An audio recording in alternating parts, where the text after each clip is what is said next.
give that position to Reece Nelson to try. And then Yannick want to play, what's his name? Trossard. Don't play him inside me if you play him by the wing. That is where he used to finish work for, at Brighton.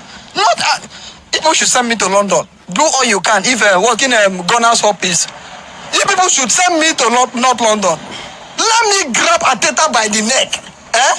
I will give me a dirty slap first, and then expect reasonable questions from him. So by the time I give him the next point, he will realize himself and know what to do. Yes. So that's all I'm asking for. Send me to North London.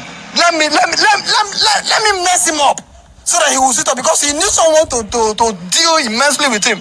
So you understand that he playing with our emotions. My darling Arsenal that I love so much, and Arteta, you are lucky I'm not in North London. What I would have used the chemistry of Upper job. Arteta, don't worry, I will be there soon. Pray before I will get there. You should not remain there.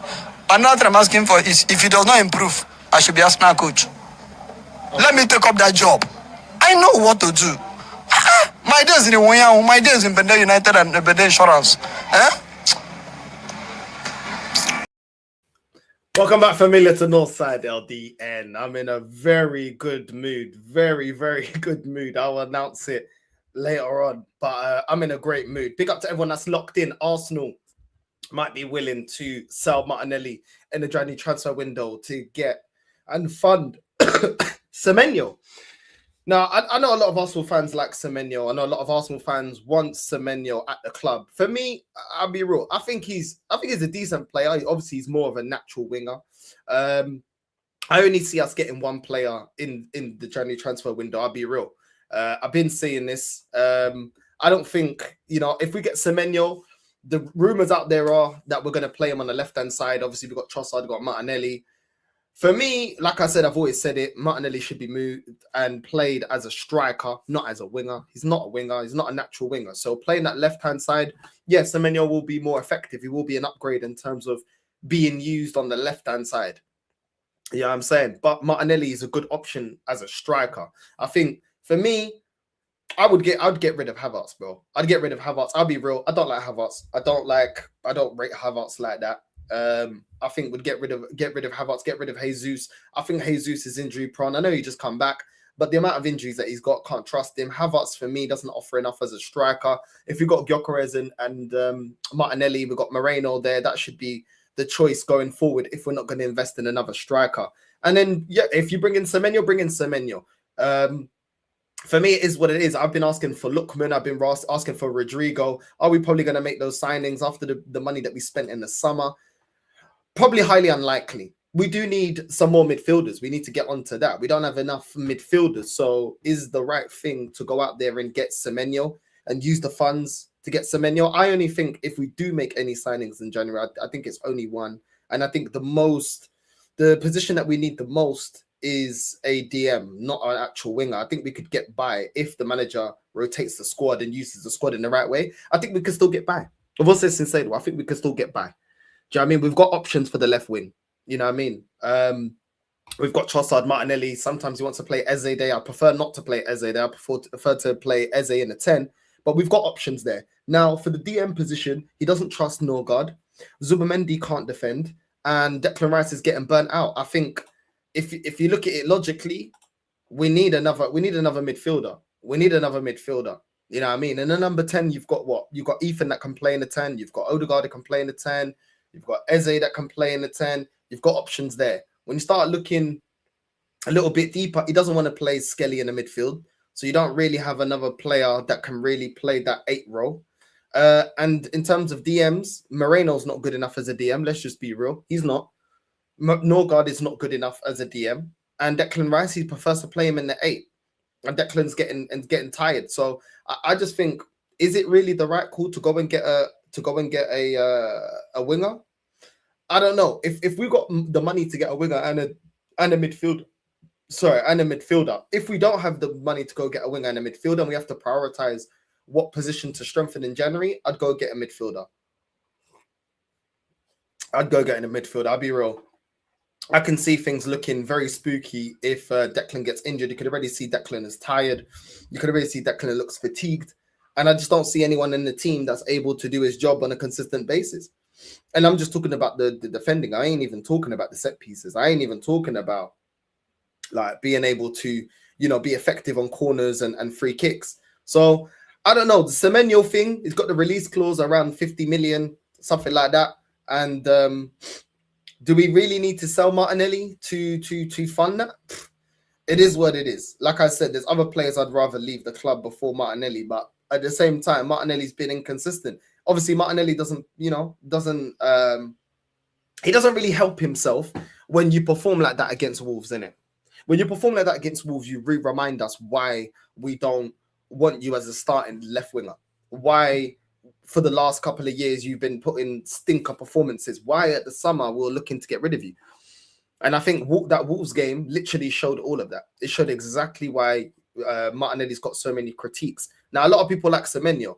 I think Semenyo plays well within a Bournemouth system of attacking. You see the way that they were cutting open Man United. He's got space in behind. They play fast transition football. I think if you brought Semenyo into Arsenal the way we played 22-23 season, I think it would suit him perfectly. The way we play now, I don't feel like you're going to get the most out of Semenyo. He likes to play fast counter-attacking football. We don't. A lot of times we play side to side, slowing it down. We don't transition fast. We do it one game, then we don't do it another game. We're kind of inconsistent in the way that we play. I don't think it suits Semenyo to a T the way that we play. I think he would suit more the way Liverpool play, or the way a team like that attacks and goes forward, the way a Crystal Palace will play. Do you know what I mean? The way that we play, a lot of times is very slow, methodical, take our time. I don't really feel like Semenyo fits our style of play the best. You know, I think he's a decent player. Don't get me wrong. I think he's a decent player. I don't think he's a bad player or anything like that. I think he's decent. I don't think he's as good as the hype around him. It definitely will get you goals and stuff. I just don't think we play to his strengths. You know what I mean? I don't think we play to his strengths. Big up to everyone that's locked in, man. Big up, bro. Big up, Familia, man. Big up to Rashid as well. He'd be better than Nelly and Trossard and Eze, but the bar is still low. He's one for the future. Yeah, that's what I'm saying. Like, I'm not dying to get Semenyo through the door. I think he's an upgrade to certain players that we've got, but I do still feel like we could still go out there and get better. Do you know what I mean? I completely agree. Big up to my guy Rashid, bro. You know what I mean? Big up to Trouble as well. You know what I'm saying? Big up to Troubleshooter. Big up Northside. Let us have Semenyo. We need to win our 11th league, bro. It is what it is. It is what it is. Like I said, I feel like we've got better. We've got other positions that need filling, bro. I'll be real. Ahead of the left wing side, I would like to go and get both, but I just don't feel like after the summer that we had bringing Eze, Gyökeres, Northside, Zubimendi, I don't feel like we're gonna go big in January. I feel like they'll probably make if maximum one signing. That's what I'm thinking. Do you know what I mean? I don't know about you guys, but that's what I'm thinking, bro. I'll be real. Big up Northside. Semenyo's overrated. Get me Elliot Anderson from Nottingham Forest. Yeah, he's a decent player as well. Like I said, I just feel like Semenyo, he's one of them ones, bro. You play attacking football, you get the numbers, you get him, he gets into dangerous areas, he likes transitioning fast. We just don't play like that. Do you know what I mean? We definitely could use his directness.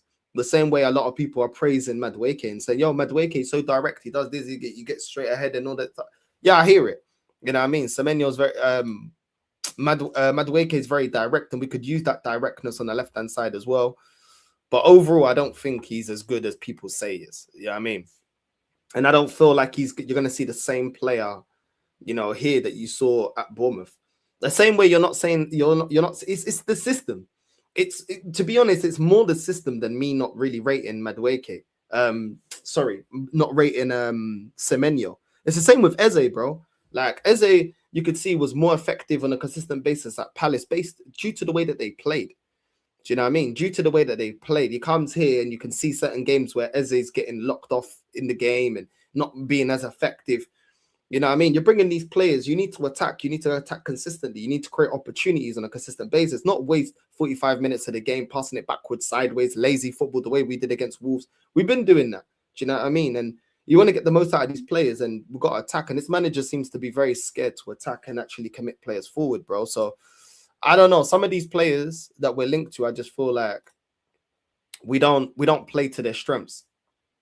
Gyökeres hasn't been given a real chance. He ain't really been given up the platform. Big up Marie, man.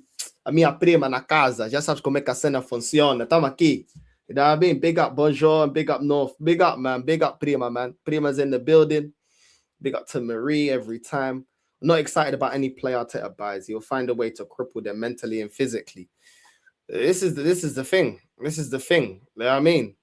He's not even getting the most out of the striker he's got. Do you know what I mean? So I'm very skeptical that we're going to be able to get the most out of Semenyo, bro, due to the way that we play. I'll be real. You know what I mean? Hey, big up Khalid as well, man. Big up, bro. Big up every time to Khalid, man. Big up Chelsea King. Big up North. Do you think Havertz starts over Glock 14? I think Havertz walks straight back in. I mean, there's rumors. Obviously, he's coming back. Apparently, end of the month. Apparently, Havertz is coming back. You know, he walks straight back into this team. Arteta's going to justify it as, oh, he hasn't been performing. He hasn't been scoring goals. You'll see Havertz not score goals for bare games, and he won't get criticism, bro. These men have got two different standards for players they like and players that they don't like. I keep the same standards whether I like the player or I don't like the player. Havertz doesn't need to score goals for people to justify him getting into the team. That's how this fan base is. But Gyökeres has to score goals, otherwise, he's rubbish. What is he doing? Yeah, it's just ridiculous. Havertz at the end of the day is going to do the little link-up play. He likes that, drop in deep, but he's a dead finisher, bro. He's an inconsistent finisher, just like Gabriel Jesus. But because they pop the ball around and they look good, they're going to gas them up. It's the same way that they gassed up Ødegaard. Oh, look at the way he runs around. Look, he gets busy, gets around, bro. Ultimately, they're playing good enough. Do you know what I mean? So I feel like they just like, but to fit Arteta's system. The funny thing is they want players like this that fit Arteta's system, but these players don't get us over the line. That's the funny thing. Like, as much as they can go with but it fits the system, and look at what he's doing for the system. Yeah, cool. But that system has not won us any major honors for how long? So let's have faith in players that actually have delivered. You know what I'm saying? And score goals and are specialists and actually won things, instead of we have to adapt to this system. Like, this system hasn't been good enough to reap any major honors. So I don't know why people are so attached to this system and, we have to stick to the system and the system's amazing. Like, it's just ridiculous, bro. It is ridiculous, in my opinion. It's just ridiculous. Like, whether Gyökeres fits the system or not, we should still adapt this system to him. Gyökeres, Martinelli would bang at Bournemouth too. Counter attacks and fast wingers is a nice combo. 100%. That's where he thrives. To be honest, that's where a lot of these players thrive. To be honest, like, we bring Semenyo in and we play attacking football, he'll thrive. But the best version of Martinelli is when we play attacking football. The best version of Ødegaard is when we play attacking football. The best version of Saka is when we play attacking football. Like, you get the best out of all these players. Let's just be honest. Let's be real. Do you know what I mean? So it is what it is, man. But the manager, you already know, man, he's too shook to do all of that. Big up North. Hey, big up, man. Big up Quadra every single time, bro. Big up Familia, man. We're here, man. You know what I mean? Ndai from Everton is good, can beat a man pause. That's what we need when we face low block. Yeah, but it is what it is. I don't see them going for Ndai, though. He's decent, but I don't see them going for him, bro. I don't see them going for him. I'll be real. Trossard is more faster than Eze, and Tekia than Nelly. That's why he looks better. Well, he's an actual winger, innit, in comparison to Eze, innit? But it is what it is. Yeah, I mean, the thing is, yeah, Trossard can be effective, yeah, regardless of a low block. That's the thing that I feel like Trossard's got over Martinelli. Like, Trossard's a better finisher. He's a better passer of the ball. He got a better cross on him than Martinelli. Like, Trossard can go up against a low block and still be effective. Do you know what I mean? Still score some good goals, even when there's no space. You know what I mean? Where Martinelli can't do that. Martinelli needs the right environment to be able to be effective, where Trossard doesn't necessarily have to have loads of space, bro. He could take on players. He's techier. I agree. He could drop a shoulder. He could lose a player. Martinelli is he needs a lot of things to go his way. He needs a fullback that can't keep up with him. He needs, he can't have two players, man marking him. He can't be getting marked by 2 players. He needs space in behind, and he needs to be able to run centrally. So I just, yeah, I think Trossard is the better player. Trossard is definitely the better player, but it is what it is. It is what it is. Big up North. I think Semenyo will struggle with low blocks, and that will be the majority of the teams you will play against. Yeah, I hear that. And we struggle to break that down. That's the thing. We struggle to break that down. So it's one of them ones, man. It's mad. It's mad, bro. Do you get me? It's mad. Today's the Carabao Cup draw tonight, and a huge one for us if we beat Crystal Palace, Chelsea in the semi-finals already. Crazy, bro. You know what I mean? Crazy. I see fans on both sides giving up on Gyökeres, but not fair. Listen, we'll see, man. We'll see with Gyökeres, man. You know what I mean? We'll see with Gyökeres. Yeah, I just hope that he kicks on. That's all I hope, man. I hope that he kicks on, bro. Like, big up Paris, man, then, bro. Big up Familia every time, bro. You know what I mean? Damzaki. It's the exact same team as last season without Gyökeres. Getting him scoring his only chance. Well, we got Eze, to be fair, and that's an upgrade on Ødegaard, to be fair. Yeah, I mean, I do think that we've downgraded getting Zubimendi in and letting go of Partey. That is a downgrade. I'm just going to say it right now. Eu não quero saber quem que vai chorar, de lágrima do sangue, eu não quero saber. Eu vou ser sincero. Getting Zubimendi, as it stands, is a downgrade on Partey. I'm just going to keep it 100. It's a downgrade. It's a downgrade. He's not as good as Partey. He doesn't have the same attributes. Yeah, I'm saying I'm just keeping it 100. That Zubimendi right now, he's on fraud watch for me. He's on fraud watch. I'm sorry. No. If he changes, then cool. I'll give him praise. But I need to see some consistency because it ain't been good enough. We need to build a system around Gyökeres. That's how we start scoring. But that requires us to start opening up. That requires us to start actually attacking consistently. And that goes against this manager's philosophy, bro. Arteta's philosophy is no longer attacking football. That died in the 23 season. His philosophy now is just defend. We'll try and nick it at the end. That's his philosophy. So this is it, bro. This is the final form of this manager. He's not going for the kill. Like, he could have went for the kill against Wolves and he allowed them to almost get something out of the game. He could have went for the kill against Sunderland. He allowed them to get an equalizer, sitting back, you know what I'm saying, for 10 minutes, thinking he could stink it out. He could have went for the kill against Chelsea. He didn't go for the kill against Chelsea. This is what it is, bro. When the game looks, you know what I mean, a bit funky, don't go for the kill.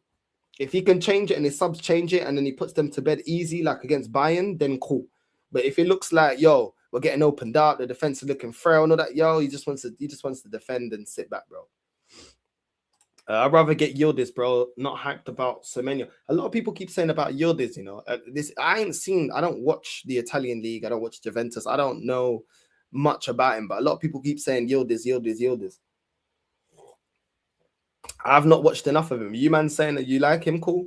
Yeah, I mean, I'll take your word for it, but I've not seen enough from this guy. And I refrain from watching highlights because I feel like highlights don't tell me the whole story, innit? Do you know what I mean? Highlights don't tell me the whole story. So I kind of refrain from that because it's just like, you can make any player look amazing on highlights. You know what I'm saying? Like, I'd rather like have an opinion on a player that I watch week in, week out. But I've watched at least a couple of games. You know what I'm saying? But yeah, I think that's why a lot of people getting gassed by Rafael Leao. Oh, Rafael Leao. I'm like, yo, bro, I've seen enough of this guy. This guy's hella inconsistent, bro. When he's on it, he looks really good. But this is the problem when he's on it. We've got enough players that when they're on it, they look good, bro. We don't need more players that look good when they're on it, bro. Do you know what I mean? Eze is faster than Trossard, but he's lazier. I don't know. Sometimes I think with Eze, sometimes he can cruise in the game sometimes. That's one thing I don't like about Eze. I like the player, but one thing I don't like is that sometimes it just seems like he's just cruising. Like he's just relaxing, chilling, cruising, thinking, just taking his time. I don't really like that. If I be honest, man. I don't really like that. You know, sometimes you got to impose yourself. You're not at Palace, bro. You know what I mean? You're at Arsenal, bro. You need to perform. You know what I mean? What's man said? Northside, did you hear how that full stricter was talking to Jez on Dan's show? I heard about it. I ain't seen it. I ain't seen it. You know what I'm saying? I ain't seen it. I heard about it. You know what I mean? But yeah, it is what it is, man. That's how they man roll, bro. Big up to my guy Jez, bro. I need to holler at my guy. I need to holler at the man them, bro, to do a show, to be honest. I'm going to holler them today, see if anyone's available. Do you know what I mean? Because I ain't even had time to chat to Jez or the man them. Do you know what I mean? If things change, we will find out after Crystal Palace saw too many games we should have won in the Carabao, lost because of Arteta. Palace will throw everything at us. Well, it's going to be mad. And you know the excuse is going to be, oh, but we're focused on the league. We're focused on the Champions League. We don't care if we got kicked out of the Carabao Cup. This is what they'll say. You know these man, bro. They love a little excuse. They love an excuse. You know what I'm saying? They love an excuse. I can't lie. I got some great news today, bro.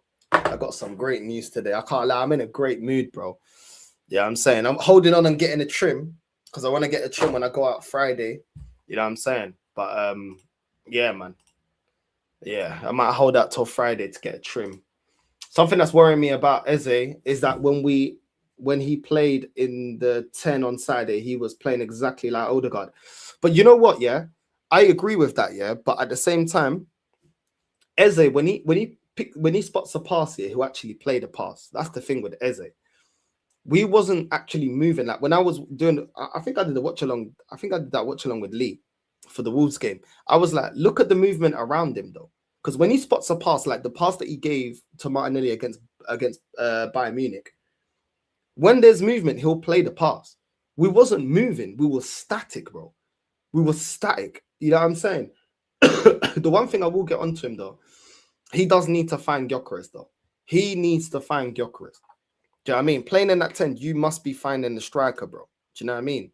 But I do agree, though. I can't lie. I do agree that there has been some games where it just looks like Eze's just been cruising. Like, he ain't even been, like, fully on it. So he does need to fix up. I can't lie. I can't defend that. He does need to fix up. Because some games ain't been good enough. Northside question.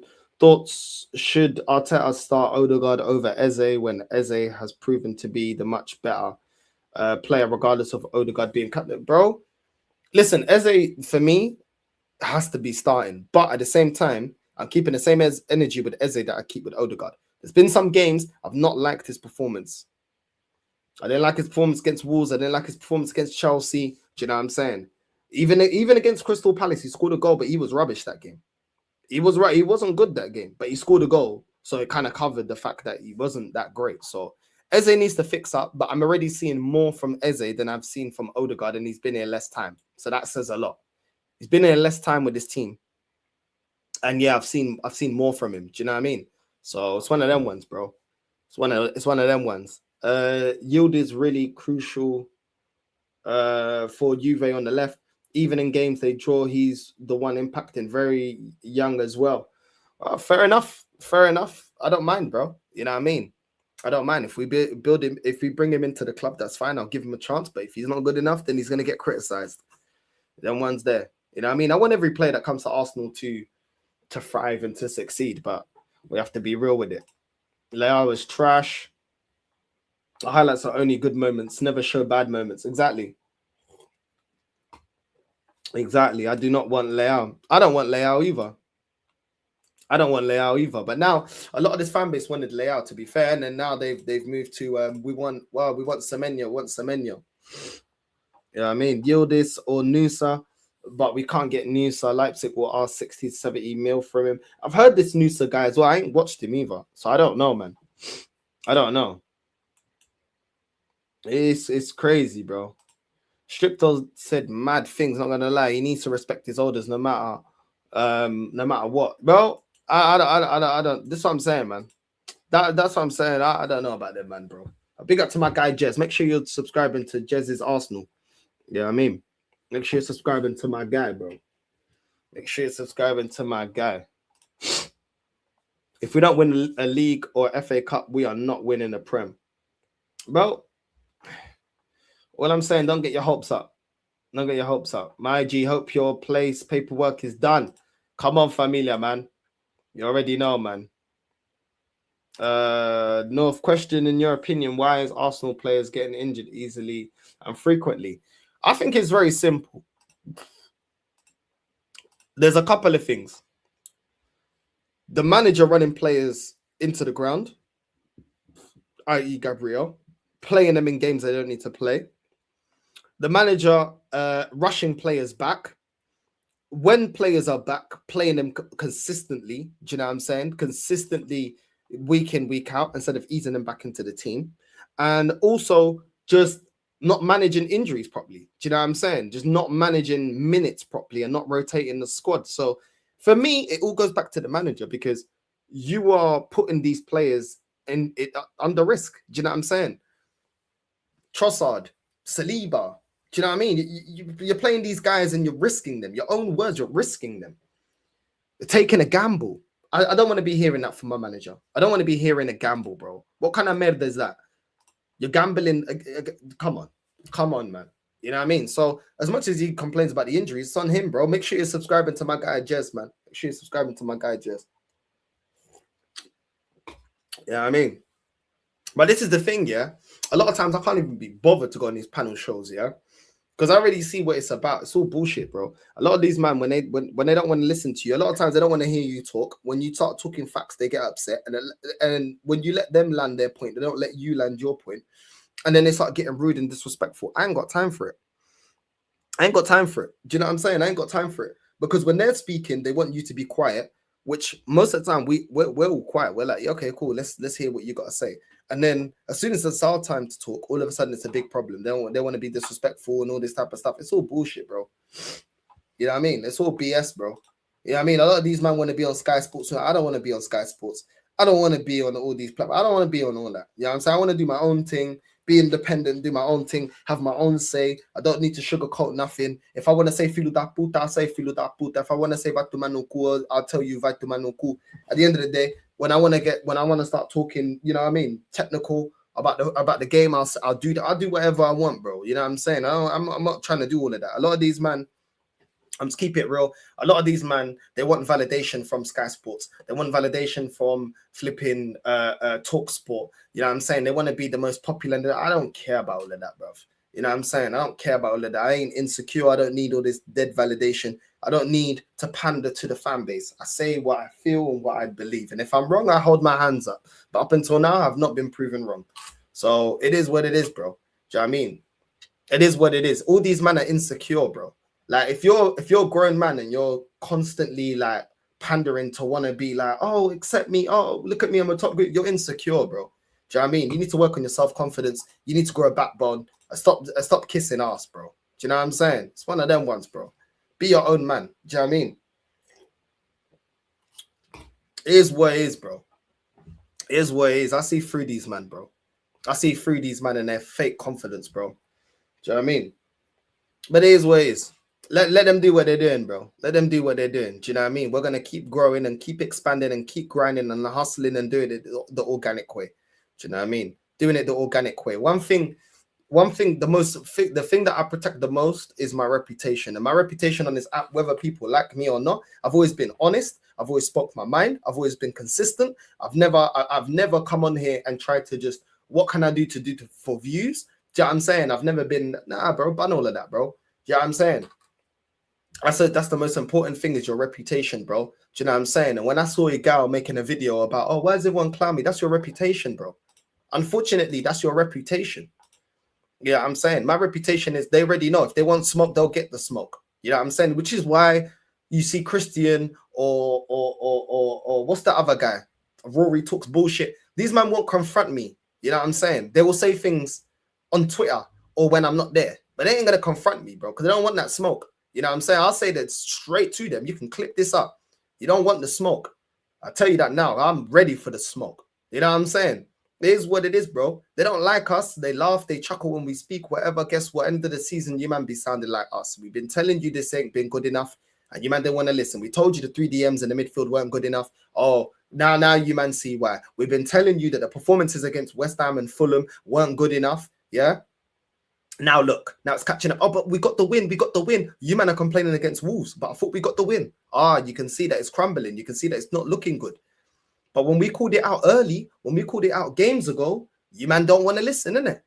You man didn't want to listen. Oh, they're reactionary. Oh, they're negative fans. What did the girl say the other day? Oh, they're negative fans. Oh, look at them. They're negative fans. Oh, look at them already complaining. Next day, Man City are gonna win it. They always do this. What happened to the positivity? What happened to the positivity? The reason they don't like me is because I hold them accountable to the bullshit that they say. And now I've got plenty of time. Later on today, we're gonna go through a lot of what these men have been saying, yeah. And we're gonna have to get the clips up because this is what it is, bro. I'm back to Super Saiyan Northside, bro. You know what I'm saying? I'm back to Super Saiyan Northside. It's been a while since I've been clipping up these men, but don't worry, we're back now. We're black now, you know what I mean? And the clip show has to return. We have to bring back the clip show, you know what I mean? We must. The community is asking for it. We must, bro. You know what I'm saying? Because we need to hold this fan base accountable. Too many of them for too long. They get mad at me. Too many of them for too long. I've had it too nice. This is why I get annoyed at it. Too many of them had it too nice. You know, in the Bible, it says the year of the fat cow, the year of the skinny cow. These men have had the year of the fat cow talking rubbish online here for too long. I'm tired of it. These men talk the hardest, show the most chest, yeah, and then when it's time to have these uncomfortable conversations, these men start having amnesia. You know what I'm saying? It is what it is, bro. So I will be doing my research. Anybody that sees any flip-flopping, any nonsense, anything that these lot are saying, make sure you message me on IG and I'm ready to cook, bro. Do you know what I mean? Because I've had enough of it. Because when we call it out, yeah, all we do, like Jez, go on panels, we get disrespected, we get laughed at, we say one thing, one sentence, three of them start talking and over you and start trying to go on top of it. Oh, no, trying to shut you down. Nah, bro, nah. These men can hold it. These men want to back the process, cool. You can back the process, you can, you know what I mean?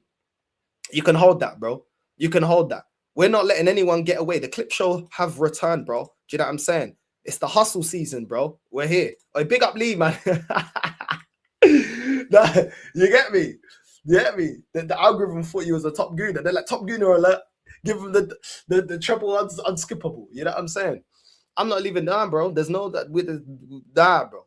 I've made it very clear when I came on this platform. I don't care about being friends with people that have ulterior motives, people that don't talk the truth, and people that can't listen to someone else's opinion. I can listen. Listen, if Arteta wins the league this season, yeah, I'll put my hands up and say, yo, do you know what, guys? I got it wrong this season. I got it wrong. There's nothing wrong with that. Yeah? A man could say, oh, but you didn't believe. Yeah, I didn't believe. Well, guess what? For 5 years, I was correct. Okay, this one I wasn't. Cool, fair enough. When do you ever see them have that accountability? 5 years in a row, they've been proven wrong, and they still act like, oh, you guys are crazy. I can't believe people against Arteta. Wow, I can't believe people don't believe. These men have no accountability, bro. Do you know what I'm saying? These men are moving crazy like my camera. Look at what my camera's doing, bro. Look what my camera's doing. What are you doing? Move back, bro. Do you know what I'm saying? Move back. My camera's trying to move close, trying to kiss me. Relax. You know what I mean? Get back, don't try to kiss me. What about now? 50-50. You get me? Matty destroyed Canton yesterday, 3-hour cooking. Bro, I didn't see it, man. I ain't seen anything, bro. I've been exhausted, bro. I ain't seen any of it. I'll be real. You know what I mean? They don't let you speak, bro. Go back to every single time, yeah. Me and Lee are on that, yeah. I'm telling you, bro. That every single time we say one thing, that's it. They'll be talking for 40 minutes. As soon as we start dropping facts on facts, no, and they stop it, yeah, because they know, bro. They know they're getting called out just by us saying that, and we're not even cussing them. That's the mad thing. I got on these panel shows, I ain't even cussing them. I'm just saying facts. They still can't take it. You know what I mean? Big up to my guy Matty, though. I need to see it. I ain't seen it, bro. You know what I mean? It's crazy, bro. I ain't seen it. I actually ain't seen it. Big up to the chat. But they can't silence us, bro. And we're the people calling out their bullshit, and they don't like it, innit? They don't like it. Well, guess what? Hold that. There's nothing you can do about it. There's nothing you can do about it. Man didn't do nothing about it when I was in London. Man ain't gonna do nothing about it when I'm in Barca. Big up Norski. Big up Northside Broski and the chat. Burn the flip-floppers and the grifters platforming Arteta sexual agendas, protecting the manager for rage bait and traction. They know who they are, no room to hide. They know, bro. They know, but they want the license to do their nonsense without getting called out. It don't work like that. It don't work like that. It don't work like that. You know what I'm saying? But trust me, we're here for the smoke. You know what I mean?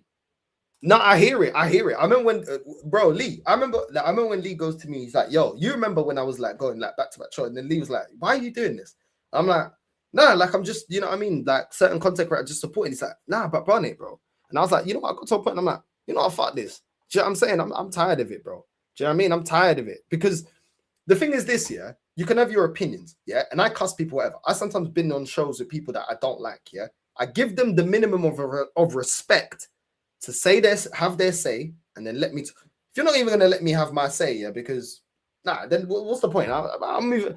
Let me just go be with my community then, innit? Like I get it. I get why I got after a while why Lee was like, nah, bun this. You know what I'm saying? Now I'm kind of like that. Bun it. I don't need it. Do you know what I mean? I don't need it. I don't care. Yeah, you know what I mean, it's just annoying. If we're gonna have a panel show, then let people have their say in it.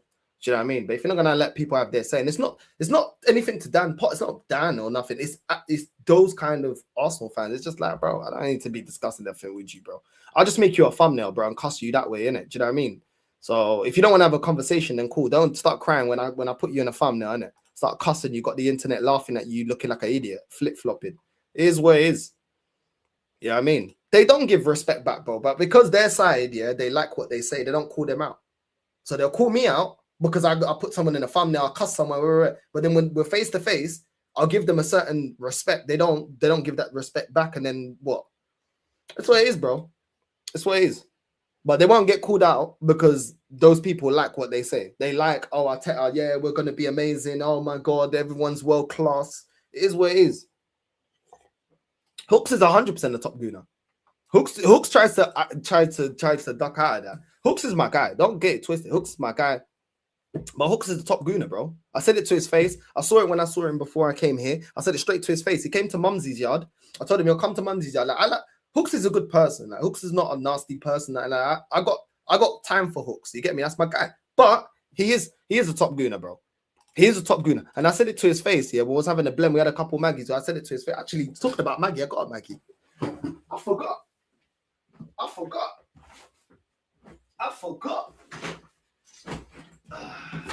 Step back, don't try to kiss me. I'm 50-50. You get me? I completely forgot I had a Maggie, bro. That just Eureka moment. You know what I'm saying? Eureka moment. I still got two, bro. Do you know what I'm saying? Like, come on. You get me? Anyone that comes visit me from the UK, you must bring Maggie's, bro. I don't care what you're saying. Right now, I'm sipping on that Don Simon. You know the Don Simon? You don't know about Don Simon for this. Don Simon, which is nice. This sangria is a nice alternative to the Maggie, but Maggie's Maggie, innit? Maggie's Maggie, innit? And you know what? I got some good news today. Guess what, bitches? Flat is complete. Hold that to all the haters, bro. Hold that. Finish that. Pull that. You know what I'm saying? It's a completed deal, bro. Not a done deal, a completed deal. Hold that. You know what I'm saying? Hold that. So yeah, do you know what? Fuck yeah, I'm gonna celebrate. You know what I'm saying? I'm gonna celebrate all the shit I've been through. Who loves Maggie? North loves Maggie. I do. Oh, you know what I'm saying? This is what I'm talking about, bro. You know what I'm saying? That's what here we go. It's like Mario Kart. Here we go. You know what I'm saying? Bro. Cause bro, I swear down. After all of this, finally got my place. Finally got my, you know what I'm saying? And listen. Right by the beach, hold that to the top gooners, bro. Yeah, I'm saying, hold that right by the beach, hold that. You don't know where it is. I ain't telling you what part of it is because it's a massive strip. I ain't telling you, but guess what? I'm by the beach, baby. You know what I'm saying? Hold that. Do you know what I mean? Hold that to all the haters. Hold that to all the people that didn't believe. Hold that to all the feelings that built that. Do you know what I'm saying? What phase are you lot on? You know what I mean? Hold that. You know what I mean? Unprecedented circumstances. Me being single, guess what? I got my shit done, bro. You know what I'm saying? Got my shit done. Next, getting my national insurance, bro. Everything moving forward, bro. You get me? We're hustling, we're grinding, we're streaming. I'm streaming till what? 2, 3 in the morning yesterday. This is what we do, baby. This is the difference between us and them. They come out with excuses. We come out with solutions. You get me? That's the mentality difference we're around this community. Big up to the whole community. Big up to everyone that's helped me. Big up to Lee. Everyone. I don't want to name everyone individually in case I forget someone. Big up to everyone, bro. And this is the difference, not only in this football club, yeah, but in your life, bro. Yeah, I'm saying, and I don't want to come across preachy, yeah, but I always tell you what I know and what's worked for me because I want to see people win. I'm not like that side that try gatekeep things. I ain't trying to gatekeep nothing, bro. You know what I'm saying? Work hard for your shit, be on job, and then you get your just dues, bro. You get to where you need to get to, bro. Do you know what I mean? I didn't need my ex to believe in me. Hold that. Yeah, you know I'm saying? Hold that. Guess what? I'm living the life I told you I'm going to live. Do you get what I'm saying? It's not about belief. It's about belief in yourself, bro. Do you know what I'm saying? I don't need, I'm presidented circumstance. I'm president circumstance. I ain't even fucking Spanish, bro. I ain't never done this before. Do you get what I'm saying? I wasn't expecting to be in Spain. But guess what? Completed deal. And that's the difference, bro, between them lot and us lot. We don't go with excuses. We go with solutions. And yes, life can get hard and you can get certain things. But guess what? We get over the fucking line. Do you know what I'm saying? Get over the fucking line, bro. That's the difference. That is the difference in mentality. Not only for my club, but for my fucking life, bro.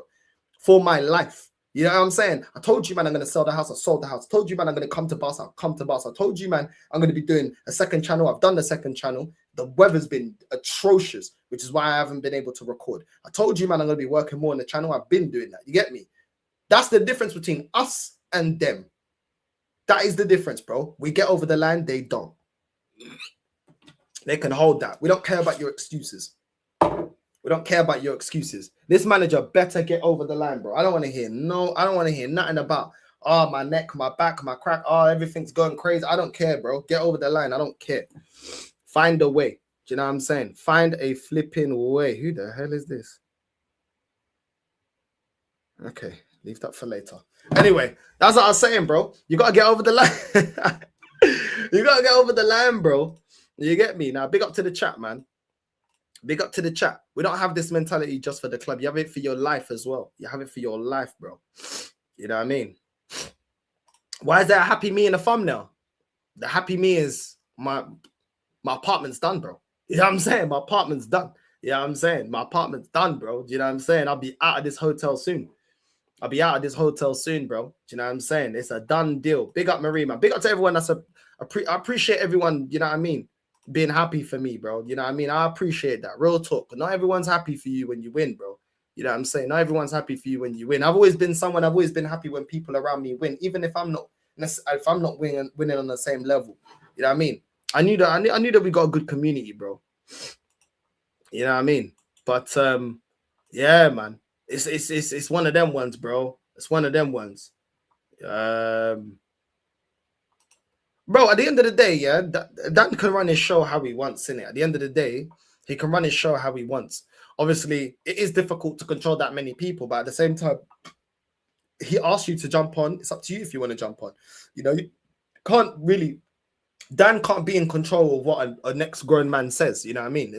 Even if someone dislikes me, they can't put it on, Dan, why are you Northside? Like, I'm accountable for me. Dan's accountable for him. So I don't think it's completely fair putting it on Dan at the end of the day. Like these are grown men. You know what I mean? Can he control it a little bit better? Yeah, he could. You know, and I'd say it to him. But at the same time, bro, Stricto's his own man. You can't put that on Dan, innit? Do you know what I'm saying? So it's one of them ones, bro. Now, come on, familia, man. Bro, massive weight off my shoulder. This morning I woke up, yeah. They sent it to me. They were like, yo, cool, everything's done. Boom, boom, boom. Send the funds. Boom, boom, boom, boom, boom, boom, boom, boom. Done. Do you know what I'm saying? And yeah, the agent's happy. I'm happy. The landlord's happy. We're all happy, bro. Champagne campaign. You know what I'm saying? The next Maggie's for the yard, bro. The next Maggie's for the yard. You know what I'm saying? The next Maggie's for the yard. We're celebrating live, bro. Trust me, we're celebrating now. When we got the yard, bro. It's going to be mad. You know what I mean? You know what I mean? This is what I'm saying. Like, Dan can't stop somebody saying that, like, when they say he's saying something crazy, he already said it, bro. Do you know what I mean?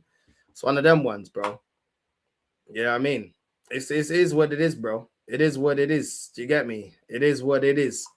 But yeah. Anyway, back to Semenyo. For me, I don't know. apparently we keep getting Semenyo or Yildiz. Apparently I'm seeing this headlines all the time. It's every week now. Arsenal launched sensational £100 million double Serie A swoop as a direct contract made. We keep hearing this. Yeah, we'll see. Apparently Chelsea are in for Yildiz as well.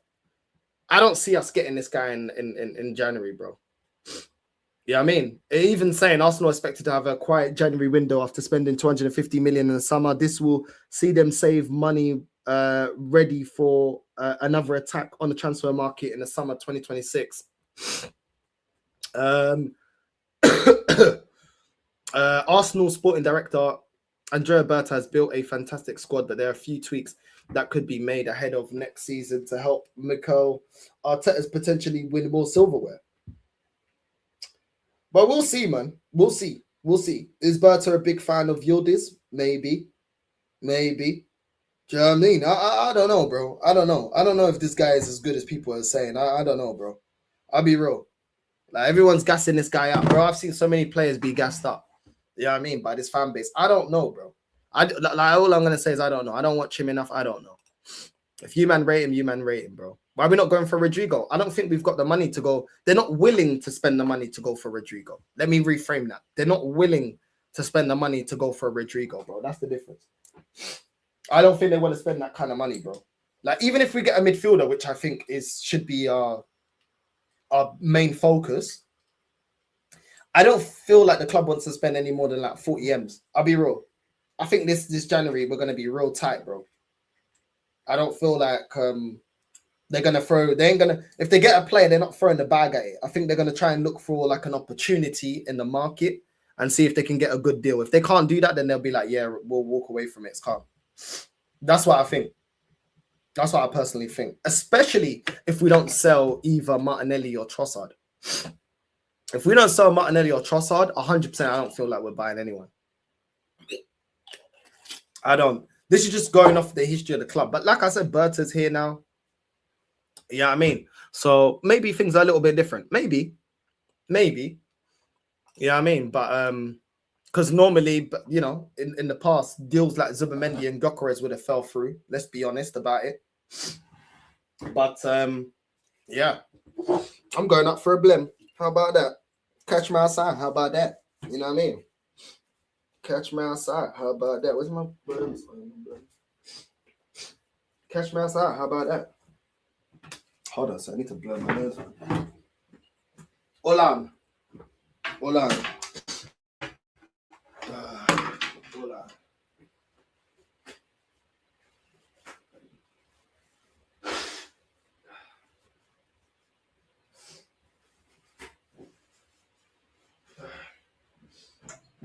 Use your heart and not your right. Maybe we can if we got time, then I got time. Right.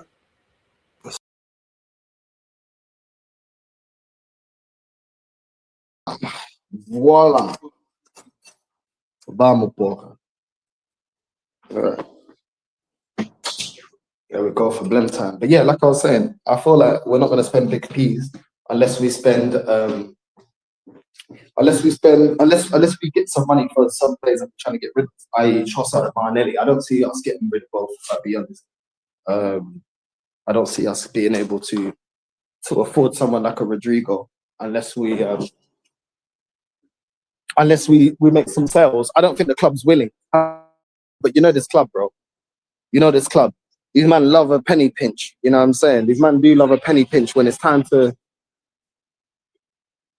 But I hope Berta's there, like, telling them, yo, we need this player, that player. You know what I mean? Sticking it on them. You know what I mean? So hopefully things will change, but we'll see, man. We'll see. But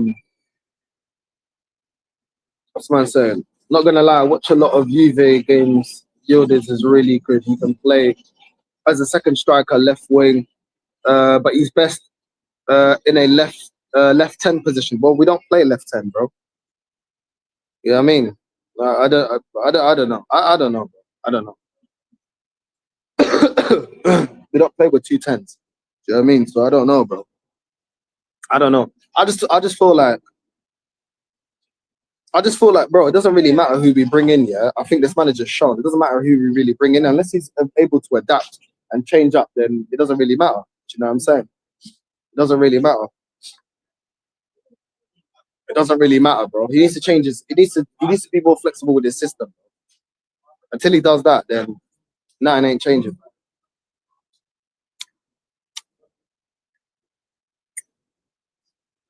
But we'll see. At the end of the day, yeah, I don't mind Martinelli. If I'm gonna be honest, yeah, I don't really mind Martinelli staying as long as Martinelli starts playing as a striker. I'm not really that bothered because I'm just gonna keep it real. I want Havertz gone. I want Jesus gone. That ain't changed. Do you know what I'm saying? Martinelli, he's already shown that he can impact when you play him centrally or when you allow him to counter attack and drift into the center and kind of play that role in open play. So there's a use for him. Trossard, he's a decent player, but we can upgrade that as well.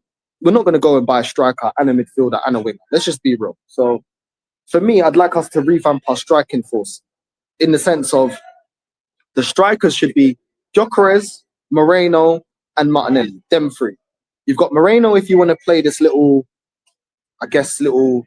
link up plays, a little fox in the box, whatever. You got Gyökeres that's way more direct, and you got Martinelli that's way more direct. You also got Moreno that's more physical, a better header of the ball than both of those two options, and someone that can hold off defenders and try to link up play with the other players. I feel like Moreno is better than Havertz. I feel like Moreno is better than Jesus. So I would get funds by selling Jesus, Havertz, and Trossard, and go and upgrade the left wing. Go get a Lookman and go get another midfielder. That's what I'll do. I don't see anything that that Havertz and Jesus bring that Moreno can't bring. I'll be real, and he's not even a striker, bro.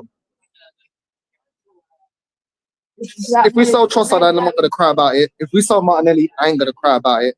It is what it is. Like, these players are replaceable. I'll be real.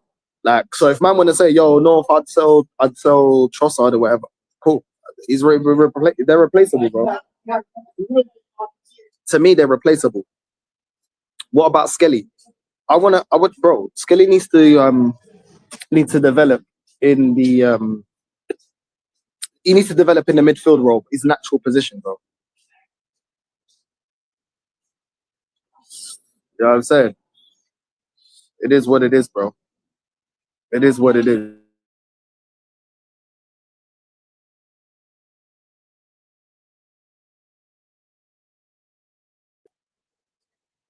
There we go. We're back. What's man saying? Trossard is our informed attacker. Yeah, but Trossard has shown that he's been inconsistent, bro. That's the thing. Trossard is inconsistent, bro. Let's not forget that. So, as much as you can say that Trossard's in form right now, how long is he going to be in form for? That's the thing. Trossard's inconsistent. Martinelli's inconsistent, but like that's in position. Martinelli's not. And when you play Martinelli as an attacker, again, then you know what I'm saying? Then it's a different situation. It's a different story. So we'll see, man. We'll see, bro. You know what I'm saying?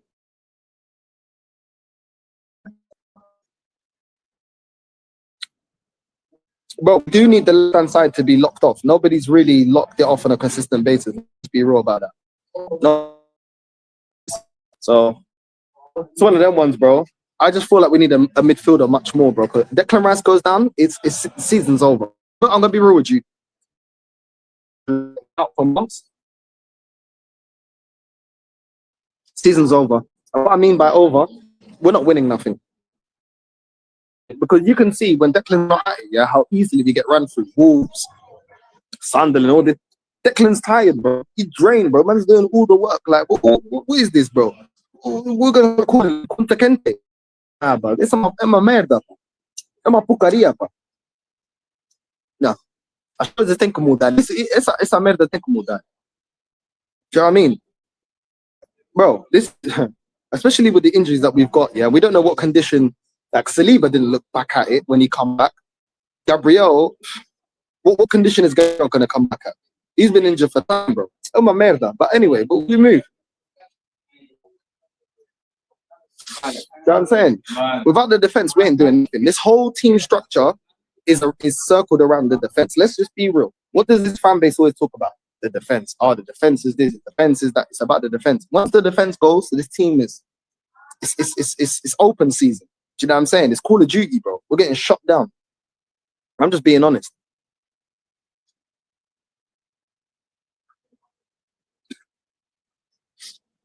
And right now, certain players, stuff like that, bro, it's done out here. It's done out here. We ain't winning nothing. This defense players do nothing, bro. They can't do nothing. I'm doing this Maggie, bro. There's victory, and I'm gonna go in.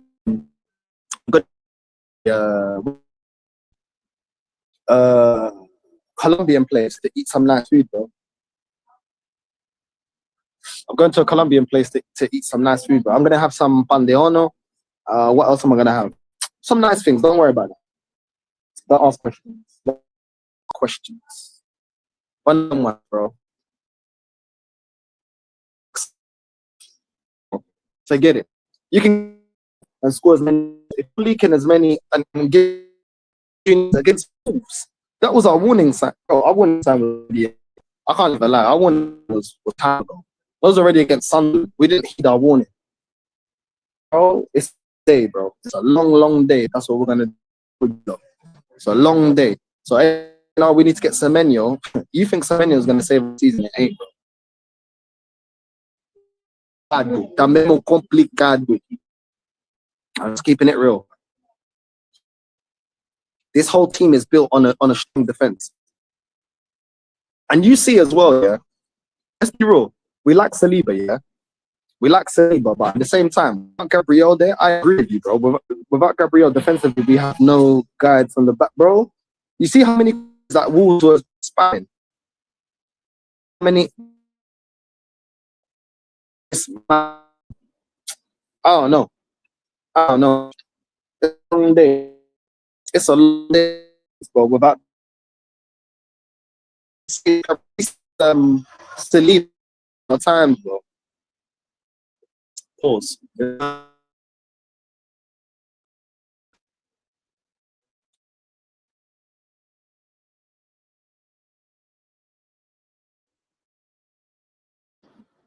Did you see how Rice hit Gabriel's hand away after the Wolves game? Man was pissed, and rightfully so. Yeah, he was pissed, bro. He was pissed off, bro. And I get why he's pissed off. It's like, yo, you man are celebrating, yeah. 2 on goals. We're getting opened up. I'm fucking fatigued, and you man are celebrating like we just won the flipping Champions League. I get it, bro. I get it. Saka was getting way too excited. He wasn't the only one, but all of them getting way too excited, bro. We shouldn't even be in that position against Wolves, bro. This is guys don't remember my look or Z. I don't know what's going on, man. Premier League team should forget Zidane. He's gonna coach the French team after the World Cup. Well, I question if we have the ambition to go get a manager like that. The midfield is too important. It is, bro. You know what I mean? Trossard is a clutch finisher, and it's side 6 years gone, and Trossard is our best finisher. Bro, you already know what this man does, what this manager does when players are in form. Madueke is in form, played well against flipping Club Brugge. What do you do? Get dropped against Wolves, bro. It's the same thing that he's done to Trossard. When Trossard's in form, he drops him, bro. So really and truly, you don't really rate Trossard like that. Trossard ain't gonna get a fair chance. If you're not one of the favourites, you're not getting into the squad, bro. It don't matter what you do, bro. You know what I mean? It don't matter what you do, bro. Do you know what I mean? It don't matter what you do. If you're not a favourite, you don't get into the squad, bro. You're not gonna move Skelly into the midfield, bro. He's not gonna do that. It's already well established. He's got favourites, bro. And if you're not one of the favourites, you're not getting into the team. You get me? Northside, for you, which player for you and the team do you currently feel needs a rest for their own long term and the team's benefit? Well, I've been saying that Saka needs a rest. I still feel like that guy's fatigued. I feel like Timber needs a rest. Who else? Declan Rice needs a rest. He needs to start rotating Eze a little bit, because then he's going to get burnt out. You know what I'm saying? mainly those guys. You know what I'm saying? Mainly those guys. Like, but the thing is, yeah, let's not forget the way that he's treated. What's his name? The way that he's treated Gyökeres is the same way that he was treating Ben White. It's just that Gyökeres hasn't got re-injured. Gyökeres had an injury, bro, after the Burnley game. He comes back, he's playing near enough every game, bro. This is what this guy does. Runs them into the ground. As soon as you're available, run you back into the ground. And then starts complaining about injuries and schedules and all that. I'm not hearing it, bro. You know what I'm saying? Man's just talking too much, bro. Man's talking too much, bro. I don't want to hear it. Do you know what I mean? So, I don't know. Man needs to fix up. You get me? Man needs to fix up because I don't like the way he's risking these players, bro. I don't like the way he's risking these players. The little kid going past watching, like, what's he doing? Don't support Arsenal. Don't support Arsenal. It's stress. You know what I'm saying? That's my best advice to the little youth. Don't support Arsenal. Stick to Barca. You'll see way more trophies. Arsenal's just stress in the blood clot. What's this? Saka is declining as a 24-year-old is mad. That should be enough to get your manager sacked, bro. As long as he gets GA, this fan base will love it, bro. As long as he gets GA, they're happy, bro. Trust me. They're happy. As long as he gets GA and as long as we finish in the Champions League, this is guys talking about stupid. I'm going to be real. These men don't see the bigger picture, bro. Oh, as long as we get in GA, but we beat Wolves anyway. But these men don't learn. And then at the end of the season, we're going to do an analysis. Analysis pukarasas, bro. Analysis pukarasas. Nobody cares about no analysis. We're talking of winning the league, bro. Analysis more cool about analysis. I want to win the league, bro. Man, to pissing me off. But now everyone that lives in Barca now got to hear me complaining about Arsenal. I'm in the strip complaining. It's a nice day, and I'm complaining about Arsenal. They better get used to it, because this is how it's going to be from now on. You know what I mean? This is how it's going to be, because this is how this club is, bro. Stressomania, bro. Stressomania. It is what it is. Like I said, if we have to raise funds, I'd rather keep Trossard, keep Martinelli and Trossard. I do agree that Trossard's in form. Martinelli can be effective as a striker. Sell Havertz, sell Jesus. Sell both of them. Now that they're fit, tá bom. Já tá na hora. Arruma tuas malas, arruma tuas merdas, yeah? E já tá no momento. Você, arruma tuas malas. O táxi já tá vindo. I already called the taxi. Get your taxi. You need to go. Já acabou. Não quero ouvir nada. Nada. Get your stuff. It's time to go now. Them two need to go. Jesus injury prone. Havertz not good enough. Not good enough. Man, don't talk to me about Havertz, because Moreno can do the same thing that Havertz is doing. So I don't want to hear no excuses. You know what I'm saying? I don't understand why people here walk so close. When I got selfie stick, I'm walking bare close, bro. I don't really get it, bro. Like, do you want to headbutt the selfie stick? Like, I don't really get it. You know what I mean? I really don't get it. There's bare pavement there, man. I'm walking way close. I don't know. They think it's a football. They want to head of the camera. I don't know what's going on, but these men are crazy. But anyway, let's go back. Let's get back on topic. Them two can get sacrificed straight away. Straight away. Who else in the team can get sacrificed? Like I said, like, if we get rid of Martinelli, I ain't crying about it. Do you know what I mean? It's all about who we're going to bring in. Do you know what I mean? If we're bringing in a winger and a midfielder of quality, then it is what it is. Martinelli's performance against Wolves, let's just be, you know what it is, yeah? Sometimes it's not about what players you like, it's about what the manager's going to do with them. Martinelli's going to continue to play on the left wing. Let's just be honest. He's not going to play as a striker. The manager don't want to play him as a striker. He'll rather experiment with Moreno as a striker, which wasn't a bad experiment. But he'll rather do that than play Martinelli as a striker. So we're going to get the best Martinelli week in, week out. No, we're not. So really and truly, based on what the manager's going to do, you might as well get rid of Trossard and Martinelli, because Trossard ain't going to get games. Trossard ain't going to get consistent games. And Martinelli's not going to be played in his natural position. So really and truly, we're going to have the same problem that we've been having, which is inconsistency from both of them. You know what I mean? So Havertz as well, he's going to be shoehorned into the team. He's not good enough. Might as well just get rid of him. Jesus, he's another one, not good enough. Yeah, he can link up play, make it look pretty. Ultimately, he's a striker. He's a striker that fails to score. What are we gonna get? What are we gonna get from that player? Nothing. So just get rid of him. You know what I mean? Get rid of him.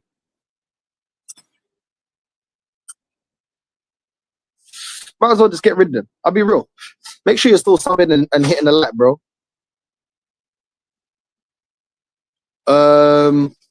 Yo, North, give me a phrase in Portuguese to Casa Amarim's blood clot. Huh? Just call him a viado. Maybe call him a viado da merda, something like that. There you go. There you go. He'll know exactly what that means. You know what I'm saying? Send him a voice note. You know what I mean? Sound like viado. But they both are Teta favorites. He won't sell. He won't, but I'm telling you what I want to do. He ain't gonna sell them, bro. He loves them guys. Do you know what I mean? Those are the guys that he trusts, but he don't fully trust them. Do you get what I'm saying? Really and truly, based on the way that he's moving, he might as well get rid of Ethan, Skelly, Diamond. Might as well. Don't use them. Don't want to rotate them, so he might as well get rid of them. I don't want to get rid of them. I like Ethan. I like Diamond. I like Skelly. He's not going to play them, and if he does, he don't play them in their natural position. It's just a roundabout of nonsense. It's a roundabout of nonsense. It's funny how when Ødegaard comes back, we're shit again. Well, El Captain, bro. I can't lie. The blem on the side, que lo que no, bro. Damativo. What are you telling me? I swear it's like a cult. I can imagine 29 and Ed wearing those cult hoodies and making a muscle injury and sacrifice. Bro, this guy's an idiot, bro. This guy's an idiot. You know what I'm saying? They need blem. Nah. These men already know. I think they must have heard me the other day, because ain't nobody now asking me for a blem, bro. They know I'm not in the mood, bro. Don't ask me for no blem. Don't ask me for nothing, bro. You know what I'm saying? Don't ask me for nothing, bro. Man's busy, bro. Man's working, you get me? This team only thrives on its defense, but that requires 11 quality players. An attempt require at least 2. Our attack is mad weak. There we go, bro. There we go. Saka has not got better since he broke into the first team 7 years ago. Bro, he's got better in terms of his finishing. That's about it. So when it's GA, yeah, he's got better. But as an overall player, nah, he ain't got better, bro. He ain't got better. He ain't got better, bro. This is what I'm saying. This is why I'm tired, bro. I'm tired. I'm tired of it, bro. I'm tired of the favoritism. I'm tired of the same old tactics. Tô mesmo cansado. Tô cansado. All the time. It's the same stale tactics, man. Tired, bro. I'm tired. Today's actually a nice day, bro. If only I didn't need to do that paperwork. I could have done the video for the other clip, for the other channel. Tomorrow, I'm gonna try and get ready. Obviously, tomorrow might be the viewing, so we'll see, innit? Today's actually a nice day. Look, it's actually a nice day, bro. You know what I'm saying? It's actually a nice day.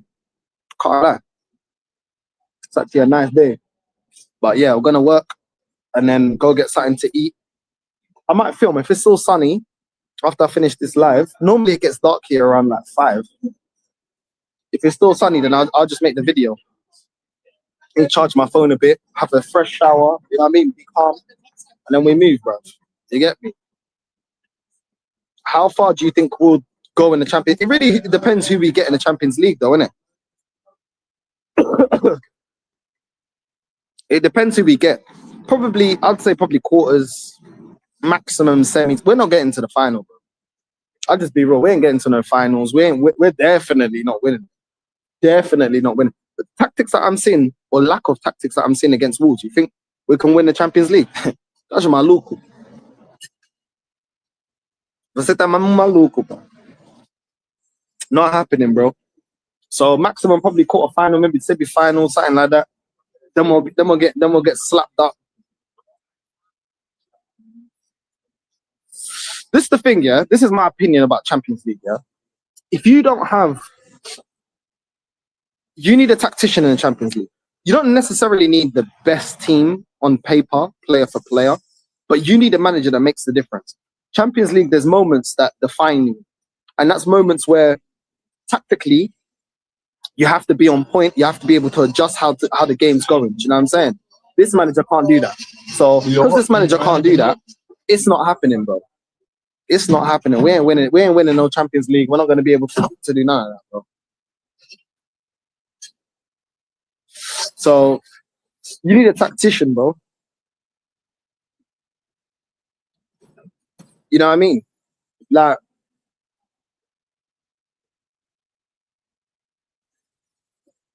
for example, Ancelotti, tactician, won the Champions League. Mourinho with Porto, with Inter, tactician, won the Champions League. Yeah, you can say about great players. We've seen loads of teams have great players and not be able to win the Champions League. We've seen PSG have great players not be able to win the Champions League. You know what I'm saying? You need Enrique. You need a Jose in his prime. You need a, you know what I'm saying? You need a Tuchel, tactical manager, bro. Young squad. Nobody thought that they'll be able to win it. They won it. That's the difference, bro. We ain't got a tactician, bro. We got a manager that keeps playing the same thing, doing the same thing, and that's about it. Do you know what I mean? So you're not going to do nothing with a manager like that. You're not going to win nothing with a manager like that because he'll always come unstuck tactically. Tactically. Do you know what I mean? So it's one of them ones, bro. You need a tactician. We ain't got a tactician. We got a good coach, not a great or good tactician. So Arteta will play it safe. He'll get shook. You already know this manager, bro. Do you know when you can tell the signs of what a manager's made of?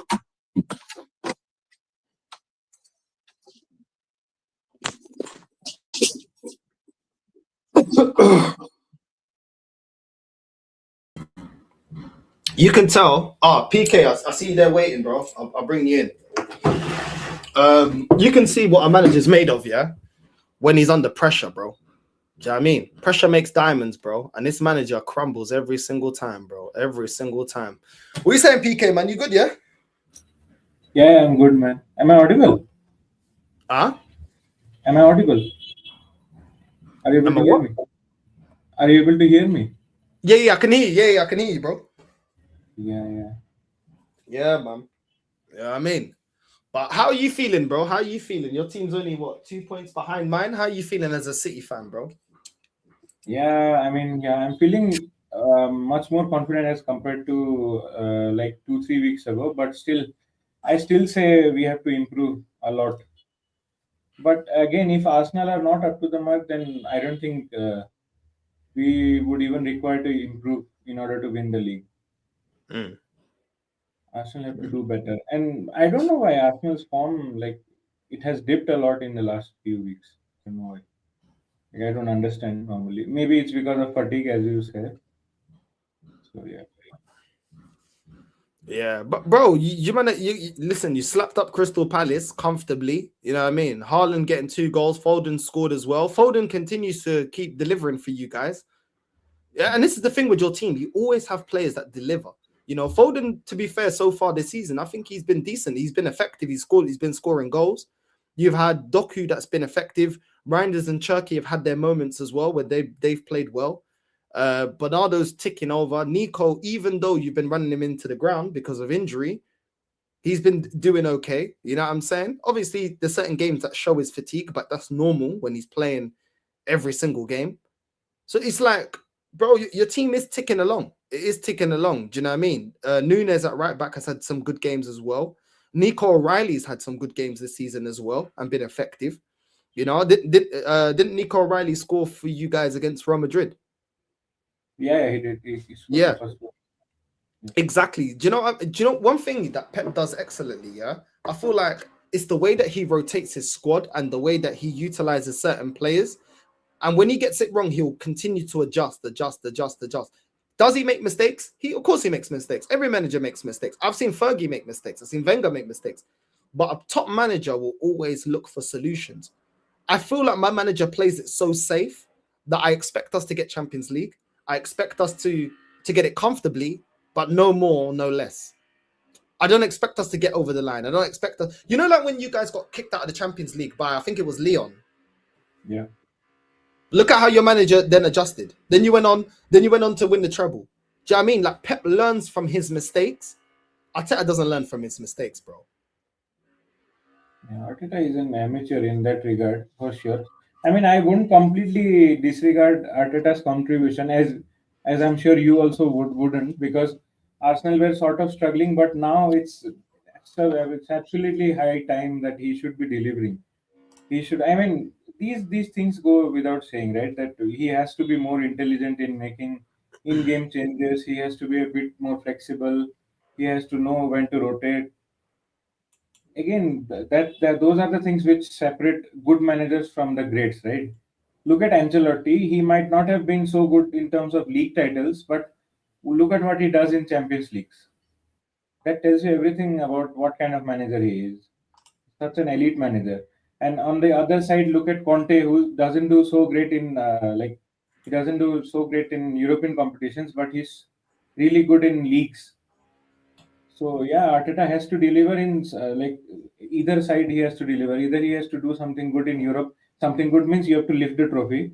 These reach the semi-finals and final bullshit. I don't understand. I mean, see, one thing I agree with Pep. Pep used to say before we won the treble that in order to win the Champions League, you have to be there in the latter stages on a regular basis.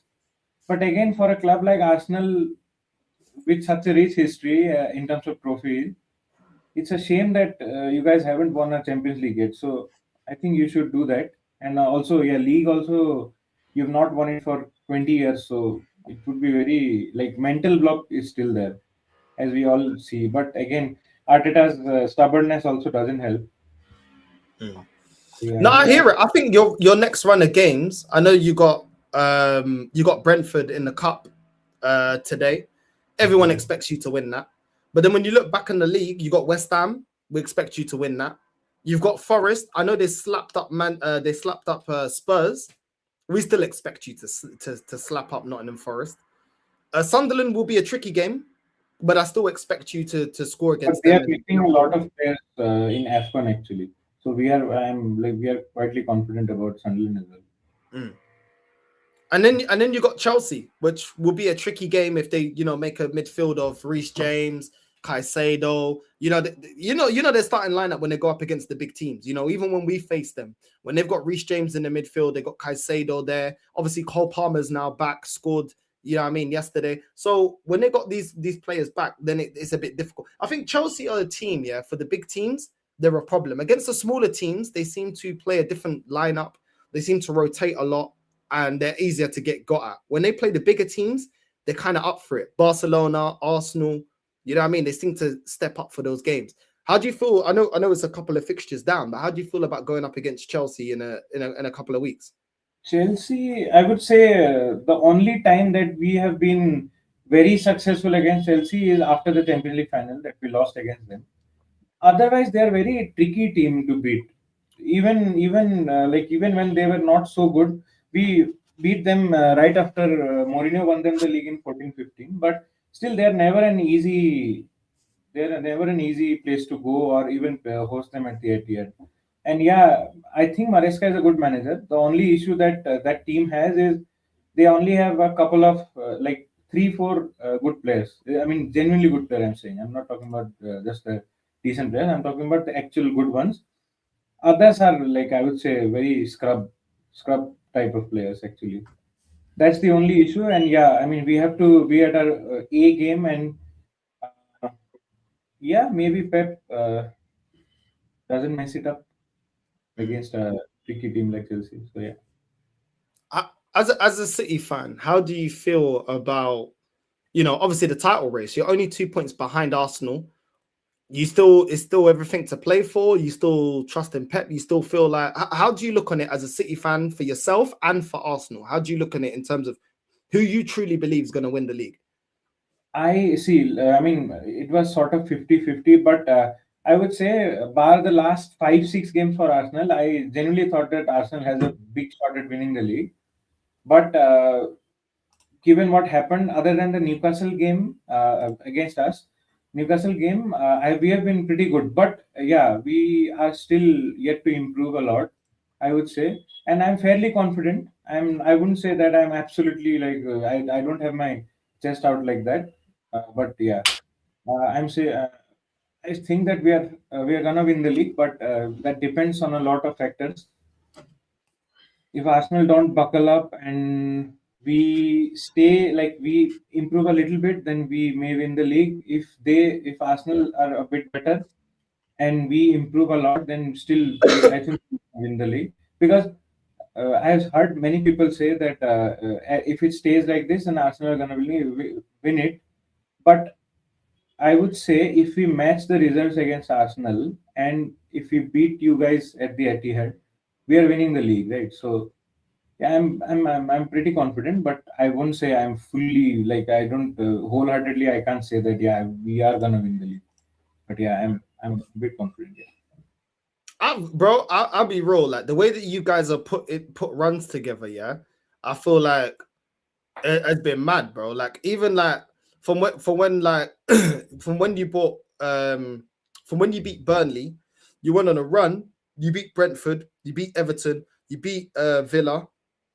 Cool, you lost to Aston Villa. Then you won against Bournemouth, Dortmund, Liverpool. Then you lost 2 games on a row, one in the Premier, in the Champions League. You won against you lost against Newcastle, you lost against Bayer Leverkusen. Then you beat Leeds, beat Fulham, beat Sunderland, beat Real Madrid, beat Crystal Palace. And I think it's because the fact that you guys just go on these runs of just winning. You may win a game or 2, but then you go back to winning. Whereas with us, we have the tendency to draw a lot of games, and too many draws. I'd rather lose a game and then go on a winning run because it's too many points dropped. 3-4 flipping draws, and then you go on a winning streak, and then a couple of draws. And this is what happened to us last season. And right now, I feel like you've got a run where everyone's looking at you that you're expected to win. Okay, cool. You got Brentford in the cup. Everyone expects you to get to qualify to go to the semi-finals, but that's in the cup. West Ham, bro, we're expecting you to beat West Ham. Forest, we're expecting you to beat Forest. Sunderland, you gotta beat Sunderland. Chelsea, we're still expecting you to beat Chelsea, even though I agree with you, it's gonna be a tricky game, never an easy game. Brighton after that, I expect you to beat Brighton. Man United after that, we'll expect you to beat Man United. I mean, flipping Bournemouth scored 4 goals against them. That's how bad they are at defending. Like their defense is atrocious. And to be honest, your attack is performing really well. Turkey's performing well. Foden's performing well. Haaland's performing well. You got Doku to come back. That's also been very, very good this season. You got O'Reilly that can offer to the attack as well, away from Mamouche and other players like that you can sub on. So I expect you to put goals against Man United. Then you got Wolves in the league. Then you've got Tottenham 1st of February. Historically, that's normally a bit of a tricky game for you, but this Tottenham team is poor, bro. I'm still expecting you to beat them. They're really poor, bro. Yeah, I completely agree with you on the draw thing. Like even when Liverpool lost those league titles against us in those close run-ins, they lost because they were drawing too many games. Actually, even the season when John Stones cleared that chance off of the goal line, remember? Mm-hmm. If we hadn't beaten them, they would have gone invincible. They would have won the league. They would have been 99 points or something like that, and they would have won the Champions League, right? So they lost the league because they, even though they only lost 1 match in the whole season, they drew a lot of games as compared to us. Yeah, and in fact, we had lost 4 games, but we didn't draw so many games. The fact is, actually, from what I can see, when playing against City, specifically if it's under Pep or even before City, if you want to win the league against Pep, you should just get your heads down and keep winning matches one after the other, because you simply cannot afford to draw as well. Because remember when Mourinho won the league against Pep, he had to get more than 100 points or something like that in La Liga, which was not done before that.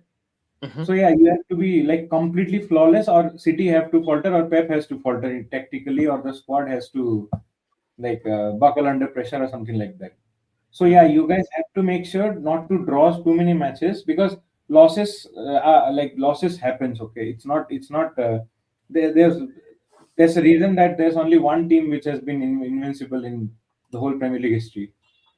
So yeah, you have to make sure that you shouldn't be drawing too many games, because I saw one panel show where LB was telling somebody from Arsenal fan base that we know that you guys are gonna falter against some small opposition, like for example, as compared to the size of Arsenal, like Villa, you are gonna lose, or say for example, Fulham, you lose the game.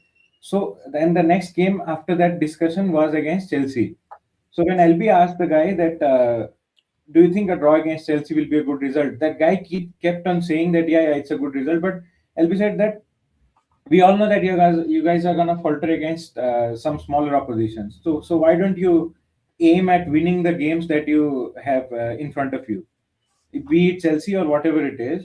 And like that's how it happened, right? You should have won at Chelsea, and be the come the end of the season, if you guys don't win the league and it's because of a couple of points, again you guys will lament, thinking about like what you I mean you should have won matches, those matches like against Chelsea or any other, for example Sunderland. So yeah, you shouldn't be, I mean of course that goes without saying, but you shouldn't be complacent against teams like Chelsea. I mean, I'm not saying Chelsea are rubbish, but still should be aiming to win every game. With what happened in the game was there to be won. With them Exactly. getting a sending off for Caicedo, the game's there to be won. In that situation, you should be getting over the line. Going up against Sunderland and not turning up for 45 minutes, you're always risking a draw, which is what we got. You know what I mean? And then to go up against Wolves and to allow them to keep cutting through us, to not make adjustments, we're risking the game. And this is the thing with the risk with this manager, bro. He's not proactive. Like people get onto Pep as Pep overdoes it, he overdoes it. But one thing he does, when it clicks and when it works, he will slowly adjust until it works. I'd rather a manager like that than a manager that sticks to, I just don't want to lose. I just don't want to lose. You know what I mean? It's not a winning mentality. It's just, there's a lot of things that Arteta does well and he doesn't do consistently. And then there's a lot of times where he changes it up and you're like, why did you think that would work? Like, why did you think that Timber at centre back would work? Or why did you think like Partey at right back would work? Why did you think that getting the same profile of left back that you had with Zinchenko is going to work? I just don't understand it. You know what I mean? He'll rather play Moreno in the midfield, that's rubbish, than play Skelly in the midfield, that's a natural midfielder. But you've tried. There's one. Look, a manager can experiment, yeah. Like let's just be fair. A manager can experiment, but you have to know when the experiment works and when it doesn't work. Okay, cool. You make an experiment. Like for example, he played Moreno as a striker. He's a decent striker. He actually plays there better than his natural position. Cool. That's something I can say. Okay, I understand the logic behind it. That was a good change. But bro, when you're doing stupidness like continuing to play Martinelli on the left when we know he's more of a striker, why? Why? You haven't had evidence to show that he's effective as a natural winger. He always drifts inside when he gets his goals. And that's the type of stuff that I can't stand. I can understand a manager trying to figure things out. The problem is with Arteta, he just doesn't, even the amount of times he's played Eze on the wing, and it's like, we've seen that he plays more effective on the 10. Why are you going back to the experiment? Why? The experiment failed. You have to understand that some experiments fail, and it's okay. It's okay. You tried it. It didn't work. Cool. Change it. Zubamendi. How can you identify a player? Bring him into the team. You can see that this guy cannot play when he's pressed in the midfield. But you continue to play him against teams like Aston Villa, teams that press like Chelsea, teams that are combative. Why? We knew going into the Sunderland game that they're going to attack. But what you do? No, we'll play Zubamendi. I don't get it. It's the same thing he did with Jorginho. I remember I said to people, I said, Jorginho's not a defensive midfielder. No, let's play. I said, he doesn't have the attribute. What happened? After a couple of weeks, he's holding bench. That's not his position. That's not his position. But Arteta has this thing where he thinks that I can transform players into positions that they don't have the attributes to play, and miraculously they're going to perform well. And it just doesn't. It doesn't work like that. And all my fan base keeps saying is, oh, but he does it for Spain. Okay, but he's not doing it in the Premier League, though. So club internationals and club football is different. So just because he's doing it for Spain does not mean that he can replicate that in the Prem, because he's not replicating it in the Prem. But I feel like he copies Pep a lot. I mean, much more than it's required to be. Like he saw that Rodri got the Ballon d'Or. I mean, he's. I mean, right now I can't say because he's injured, but he's truly one of the best midfielders in the world. So he brought his deputy Zubimendi. I mean, of course, he's a quality player. I'm not saying that, but Zubimendi is supposed to be the replacement of Thomas Partey, right? And he doesn't play like Thomas Partey. Thomas Partey is much more driving with the ball. He's so much better on the ball. And Zubimendi is more like a very passive form of player as compared to Thomas Partey. And even with the fullbacks, he's simply copying Pep's, thinking that playing centre backs at right and left back, like fullbacks, is the way to go. But things keep on changing, right? It's not going to stay the same. He should try to innovate something from his own brain. I don't know what he thinks. I mean, of course, like copying somebody who's getting results is fine, but still you have to tweak it according to your team or according to what your ambitions are. And you should, first of all, you should be more ambitious. Okay.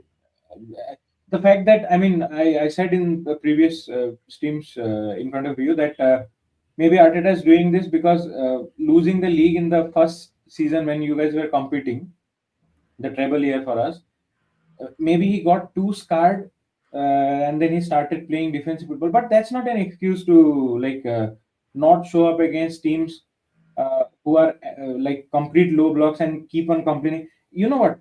Even we had a phase under Pep where players used to complain, and even Pep used to complain that, oh, these teams are playing low blocks against us. What else do you expect? Of course, if you are a team who attacks a lot, and if you are a team which is respected in the division you play in, of course you'll be attacked. Of course you'll face the low blocks and 2 banks of 4 and all. Of course you're gonna face that, but you have to find a way. You have to assert numerical superiority, and of course you're the manager. You're supposed to find a way. So I don't understand why he tries to copy Pep so much. And he tries to be very sly in the press conferences as well. He tries to be very smart, which of course he's not.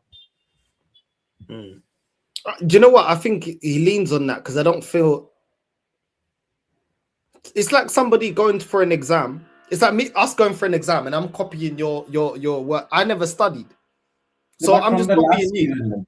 From the previous answer you're copying. You're not even copying the answers from the question of this exam. You're copying from previous year.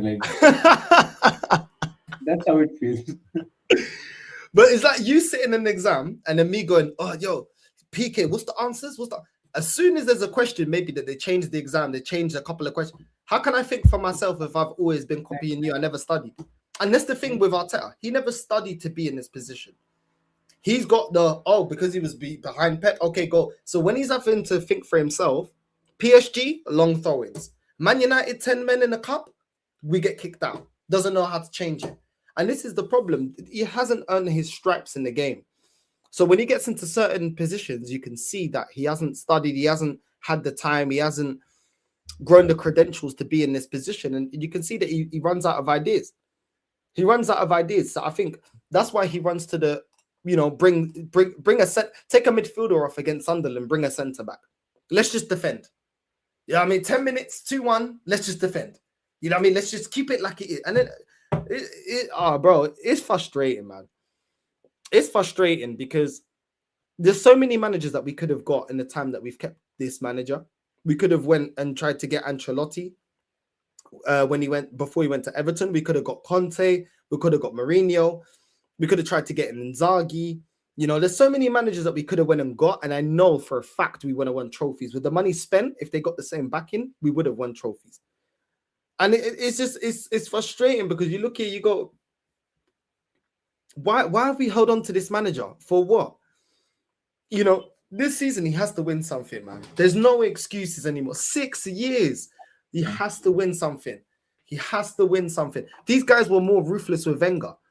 Yeah, at least Wenger in 6 years is winning a couple of FA Cups. I'm not saying that's good enough, but I'm just saying, if we're going to hold Wenger to that standard, we have to hold this guy. If he's supposed to be the upgrade from Wenger, even Wenger at his worst, you can't justify this.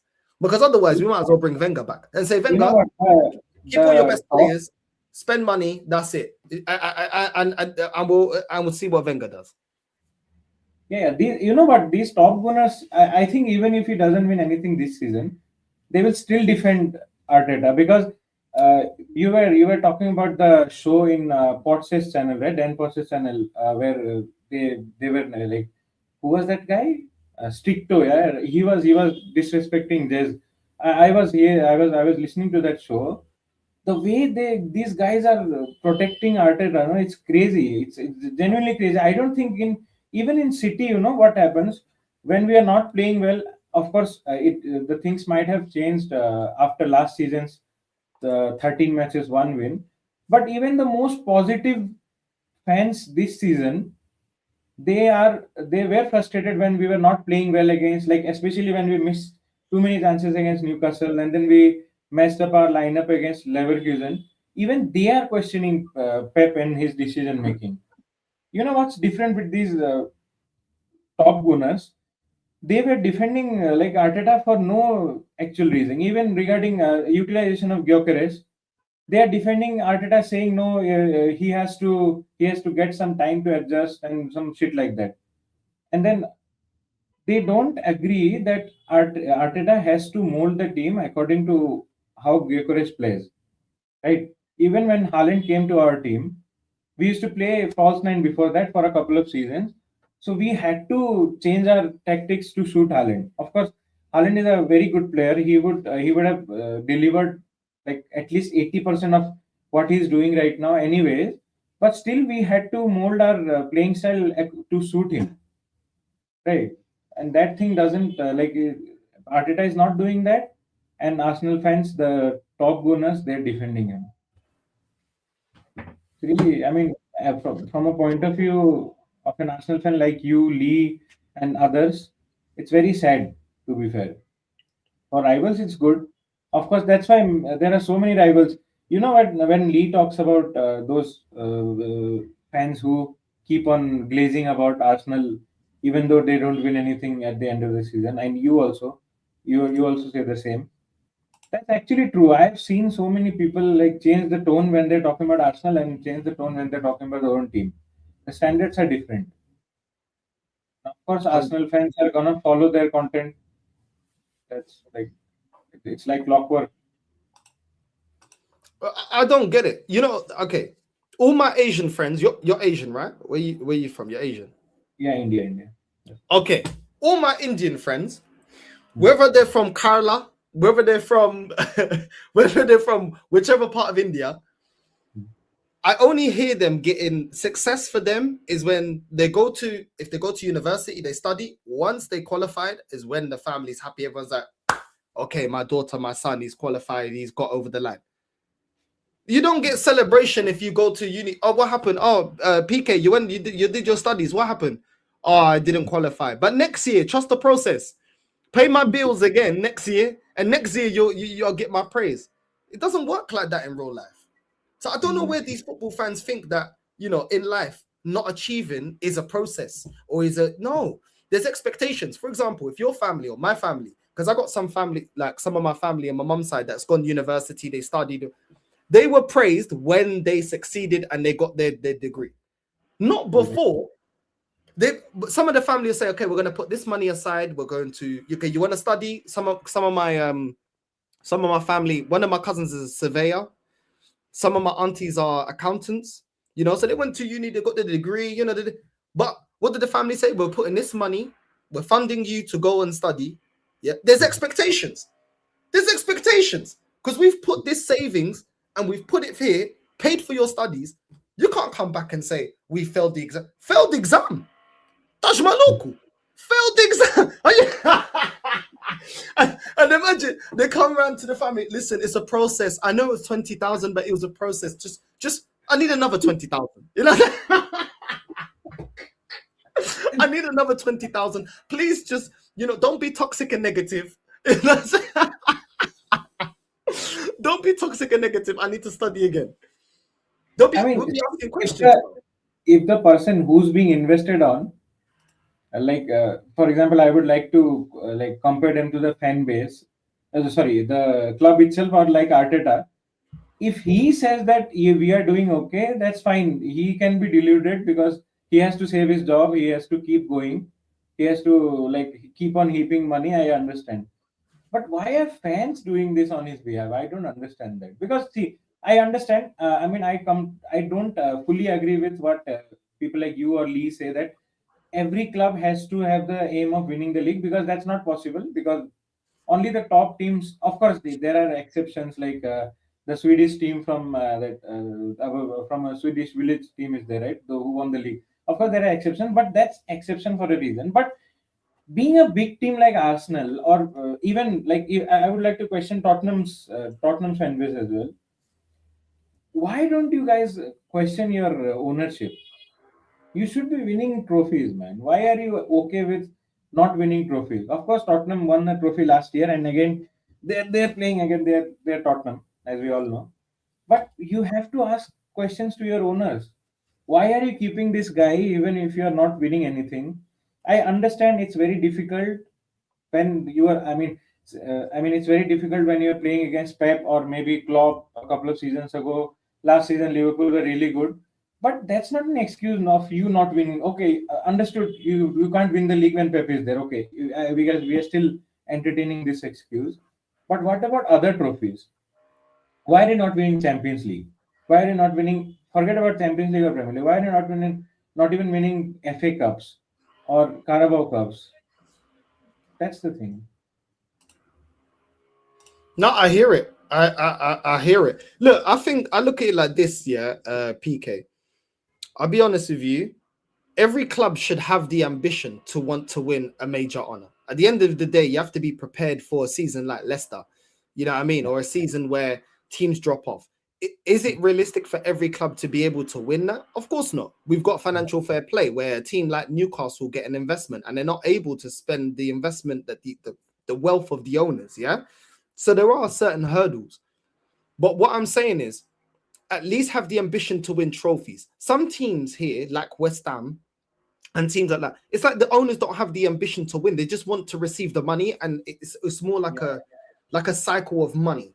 Or we get a certain amount of investment, we take a certain dividends out, the stocks go up a little bit, and we just keep that. It's more like a business of running a I don't know, you know what I mean, a chai shop. You know what I'm saying? Like they're running the shop for chai. And it's like, if you're running a shop for chai, then it's fine. You know what I'm saying? Because it's all about money and that's because of the model of the Premier League. Like Crystal Palace had the ambition with Glasner to go out and win a trophy. Newcastle, even though they have financial restrictions, have the ambition to go out and win trophies, even though they can't spend their wealth. Certain clubs, it's just like, put our feet up. We don't really care. As long as we get, as long as we qualify maybe for Conference League now, or we get to safety, we're okay. They're not even trying. Do you know what I mean? They're not trying to be ambitious. Those kind of teams, it's kind of like, what's the point? Because those same teams that say they don't care about the trophy, they'll celebrate when they come up from the championship, when they win if they win a championship and get promotion, they will celebrate that like it's the best thing, because it's about trophies, bro. It's about trophies. Obviously, the expectation of Man City can't, of course, realistically, it's not going to be the same as a West Ham, for example, where the ownership's different and everything else. Of course, there's certain, it's different. The size of club is different. Everything is different. We get it. But go for the trophies. Like you said, go for the trophies that you can. Go for the Carabao Cup. If you can build a team that's good enough to sustain their Premier League position, go for the Carabao Cup. The team is not in Europe. The team is not competing to win the league. Cool. They think that the squad's not good enough. Do everything to win the Carabao, because guess what? I would rather, if I was a West Ham fan or a team of that kind of level, I would rather, finish like, I don't know, like 13th, 14th, 15th, whatever the case may be, but I want a trophy at the end of it, bro. I've got a trophy. I've got something to celebrate. I've got silverware to add to the trophy. These teams, a lot of them, we just want to make sure that we just stay in the Premier League. We don't even want to win, compete, nothing. We just want to stay. And that's where I think, like, what kind of mentality is that? This is a sport. I know it's a business, but it's a sport, bro. At least try to compete. You know what I mean? But I don't know, man. I mean, people very easily blame the nationality of the owners on the lack of ambition. But I would say that's the blame has to be put on the FA, the Premier League, and every body, every like governing body who governs these competitions, right? Because there is no actual incentive for these teams to be fighting for everything. Because see, in my opinion, what should happen is the winners of the cup should play in the Champions League, cup and the league. Two cups and the league winner should be in the Champions League, and maybe permit one more place in the Champions League for the runner-up of the league. Okay, and then remove, like decrease the television money and the season main Premier League money from the, like, for example, third place to 20th place, remove it, and on top of that, remove that parachute payment thing. Okay, it should be changed actually. The fans of the team, like fans of the teams who are not competing anywhere. For example, West Ham, still they won a Europa Conference League a couple of years ago. But for example, if you're talking about a team like Fulham, say, okay, the fans should be asking the authorities to make changes to the format. Of course, it's not going to happen because it's like a cartel, the Big Six cartel, as we all know, right? But again, these things have to change because see, there is no ambition. Do you really think if the Man United owners really gave a damn about their club, they would be still so shit? They really shit. They might be winning a few cups here and there, but they're so shit. Every week my team plays, and if I'm not satisfied with the performance, if I'm not satisfied with the result, or if I'm sad with how we dealt with the situations, whenever there's the end of the week, I see United doing worse.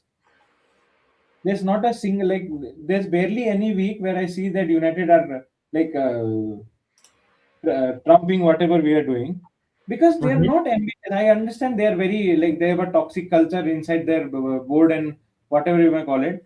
But if these owners of the clubs like Arsenal, or I can even call Chelsea, I can even include Chelsea in that group. Do you really think if they are actually serious? See, look at this. Look at this. If the prize money were around, like, even if it were around 20 million or something like that, many clubs would fight seriously for this. No, I hear it, bro. Make the Community Shield a serious competition.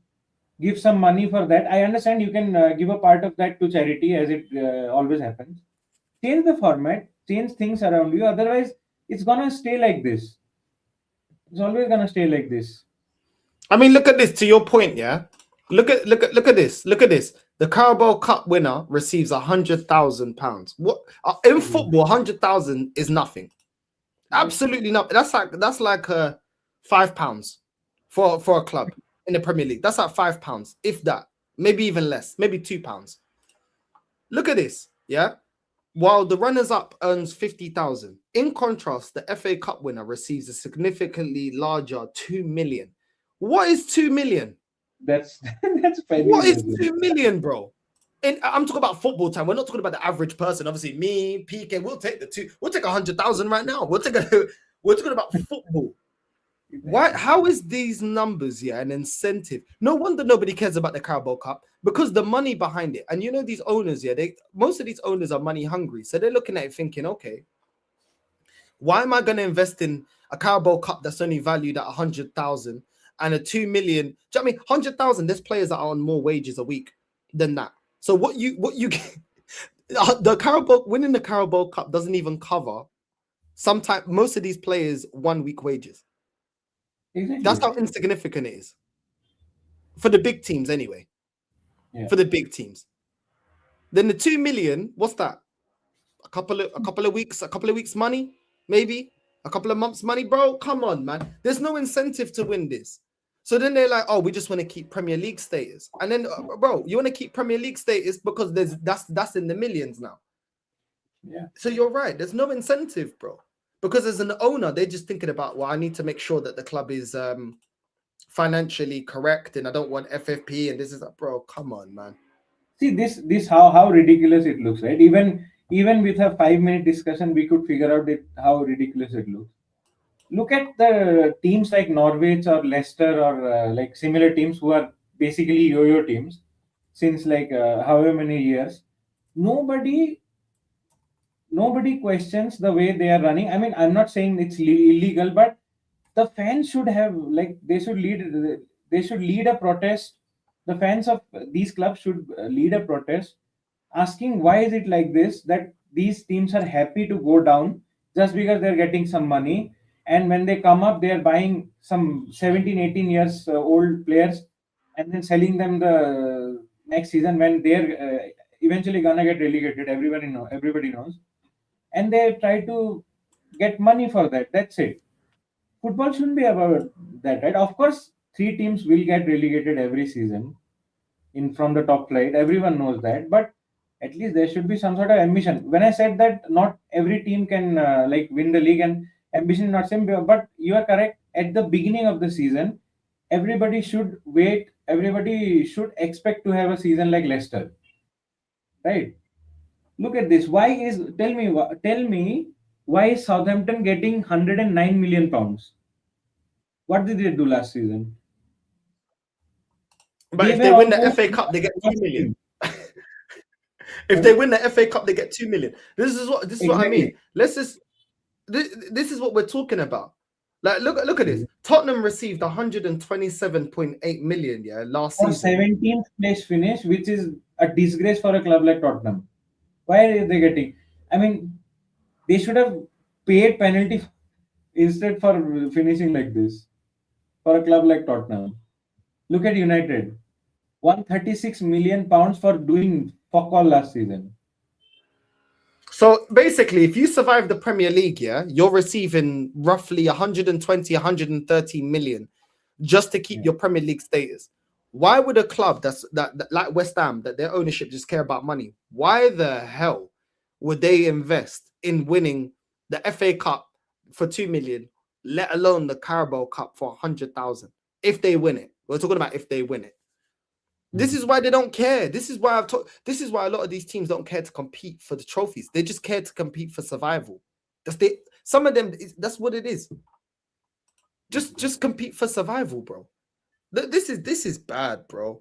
This is bad, and this is what. Do you know what it is? Yeah, PK. It encourages mediocrity. Exactly. That's what this does. It encourages mediocrity. Tell me one thing. How many times we have seen at the end of the season, like 5-6 games, look how rapidly the places like from 3rd to 7th, how rapidly they change depending upon a result every week. Right? That tells you how shit they are and how less of an effort it requires. Even if you mess up, if you keep on doing nothing for the 90% of the season, not 90, maybe 70% of the season, and then you can still end up playing Champions League football. So why would they even try to win the league? Of course. Top 4, why? First of all, I don't understand why is a top 4 team being qualified to a Champions League. But at the same time, if you look at these numbers, if we look at these numbers, look, Liverpool 1.74.9 million, Arsenal, we receive 3 million less. Even if we drop down to 3rd, what's that? A 10 million difference? My ownership that's not ambitious, I could see them looking at this and saying, it doesn't matter if we finish 1st, 2nd, or 3rd. The money difference is only about 10 million. We're still making big money. We don't care. So that creates another different mediocrity, because for the last couple of years, we're getting almost the same amount of money as the winner of the Premier League. Bro, it shouldn't be like that. It shouldn't be like that. That's wrong. How am I getting, how is my club getting about 3 million? Let's just round it up. Say 3 million less than Liverpool that are the champions. 3 million less for getting second. What initiative, what incentive would you get to win the league next season? If you know, exactly. You don't need to invest. Still, they invested. That's like big up to Arsenal's ownership. Even though I don't think you're gonna win the league this season, but still, why would you invest?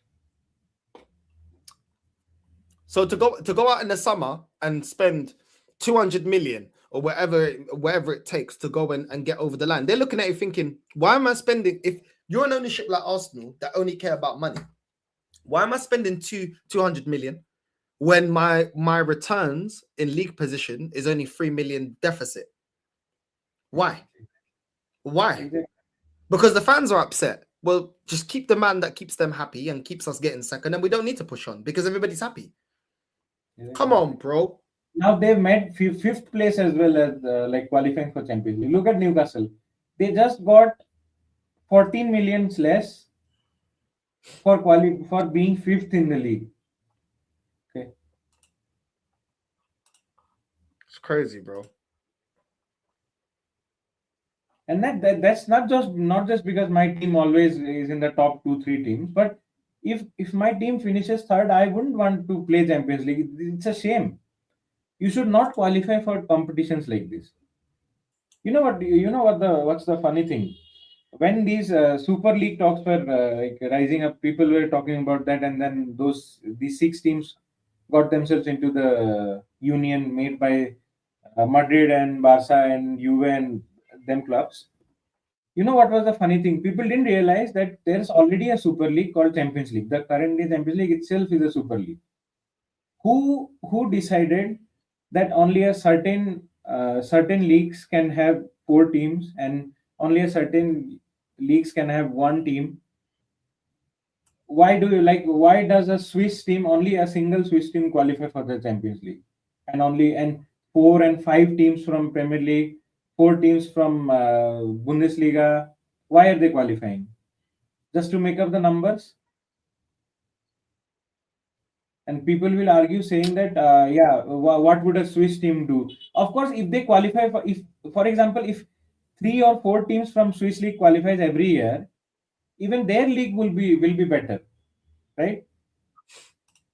So it means a Super League is already there. Nobody can see that. Nobody wants to see that. It's all a matter of money. That's it. All they care about is business. That's it. That's it, bro. That's it. And this is the thing. Look at this. Big up to Yasser for sending me this. You know what I mean? Look at this. The Champions League money. Hold on a sec. There we go. Champions League money. So far, yeah. So let's just quickly read this. Hold on. Champions League prize money table calculated as Liverpool rise past Real Madrid. Perfect Champions League record would land clubs a minimum of 115 million this season, with Arsenal, Chelsea, Liverpool, Man City due to more with TV payments. There is a reason that 8 of Europe's biggest spenders in the 2025 transfer window came from the Premier League, including all 6 Champions League qualifiers prize money. What's this here? The level of money on offer in numerous competitions are preposterous, and perhaps no more than so the Champions League, in which clubs can earn well in excess of 9 figures. How does the Champions League prize money work now? As part of the revamped formats for the 3 main competitions, UEFA have announced a revenue distribution system for how the total prize money of around £2.88 billion will be allocated for each season up to 26-27 season. Just over 2.1 billion, 74% will be distributed to the clubs competing in the Champions League and the Super Cup. 490 million to teams participating in the Europa, and 247.5 million split between the Europa Conference League. Let's go down. Right. Let's go down. Right, there we go. We've got the figures there. So Bayern so far in the Champions League have made 62.54 million. Paris Saint-Germain, 61.7 million. Man City, 61.62 million. Liverpool, 60.3 million. Real Madrid, 59.35 million. Arsenal, 57.33 million. Chelsea, 56.84 million. Borussia Dortmund, 51.16. Barcelona, 53.72. So I'm saying, bro, this is why this club, yeah, is just going to be excited and happy, yeah, that, oh, well, you know what I mean? Clubs that are just looking at the numbers are thinking, yo, this is great. Don't need to win anything. Don't need to win anything. Exactly. What's the Look at, incentive? look with the at numbers? Arsenal or look at any of the teams. For example, if you're looking at underachievers for however many seasons, for example, Dortmund.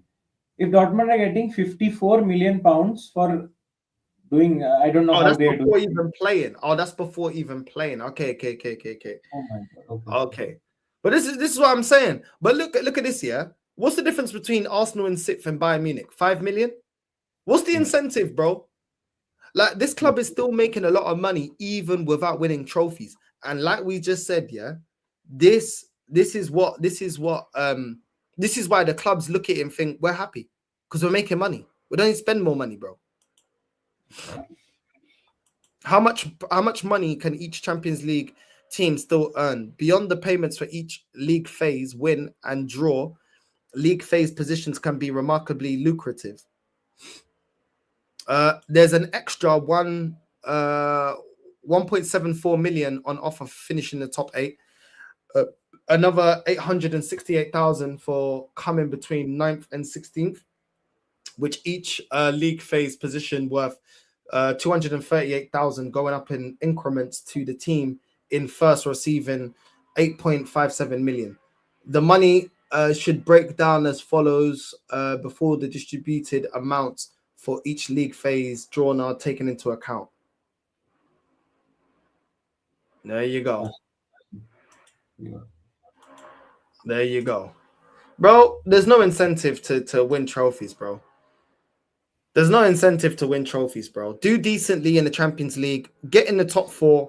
You've got money, bro. The money difference isn't that big in terms of the money that you make in. What's the incentive to be champions? Exactly. There's nothing. Even the team who just scrapes through the qualification process and reaches the playoff, which is basically just 2 games behind the other teams in the top 8, they receive just 5 million less as compared to the first team who finishes top of the table. Of course, top of the table doesn't mean winning the whole tournament, but again, that tells you a lot. The team will not perform till the end of the group stage. Okay. They have no incentive. That's it. Nah. You either have a club that you have owners that have pride, like your club. Your owners have pride and they want to win, and they want to win at all costs. If you don't have owners like that, like mine, it doesn't matter. It doesn't matter. The money's rolling in. It is what it is. You keep going, and it's just annoying, man. It's just annoying. But big up though, PK, man. Yeah. Go on, bro. Go on. No, they are businesses, and of course they will behave like that. But what's shocking is the behavior of the fans. They should at least push their teams, right? Look at the big teams. I remember one of your streams where Benfica were doing poorly, and they had just sacked that guy who was in Wolves. I forgot his name. And that lady, that rant that lady was going on through, it was crazy. Look at their passion. They care about their club. And look at the clubs in the Premier League, the English clubs. They don't have anything, no ambition. They are just interested in making combined 11s with 7 players from their team against Real Madrid. And then I saw somebody saying that Saka would have replaced Bale in the prime Real Madrid team. It's crazy, man. It's mad, bro. It's mad, bro. It's actually mad, but it is what it is, man. It is what it is. Listen, big up, man. Big up PK, man. Shout out your channel, bro. Let them know where they can find you, bro.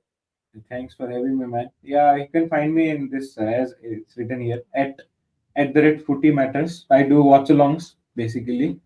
I'm planning to put up some short-form content as well, but yeah, as of now it's just watch-along. Tonight I'm doing the Carabao Cup watch-along of City versus Brentford. I hope we win. So yeah. There you go. The name's right there. PK Footy Matters. Make sure you're subscribing, bro. Do you know what I'm saying? Make sure you're supporting the man them. And yeah, we're gonna redirect to Touchline, Northside raid on the way in. And I'll see you guys later on, man, for another show. Love, love, love.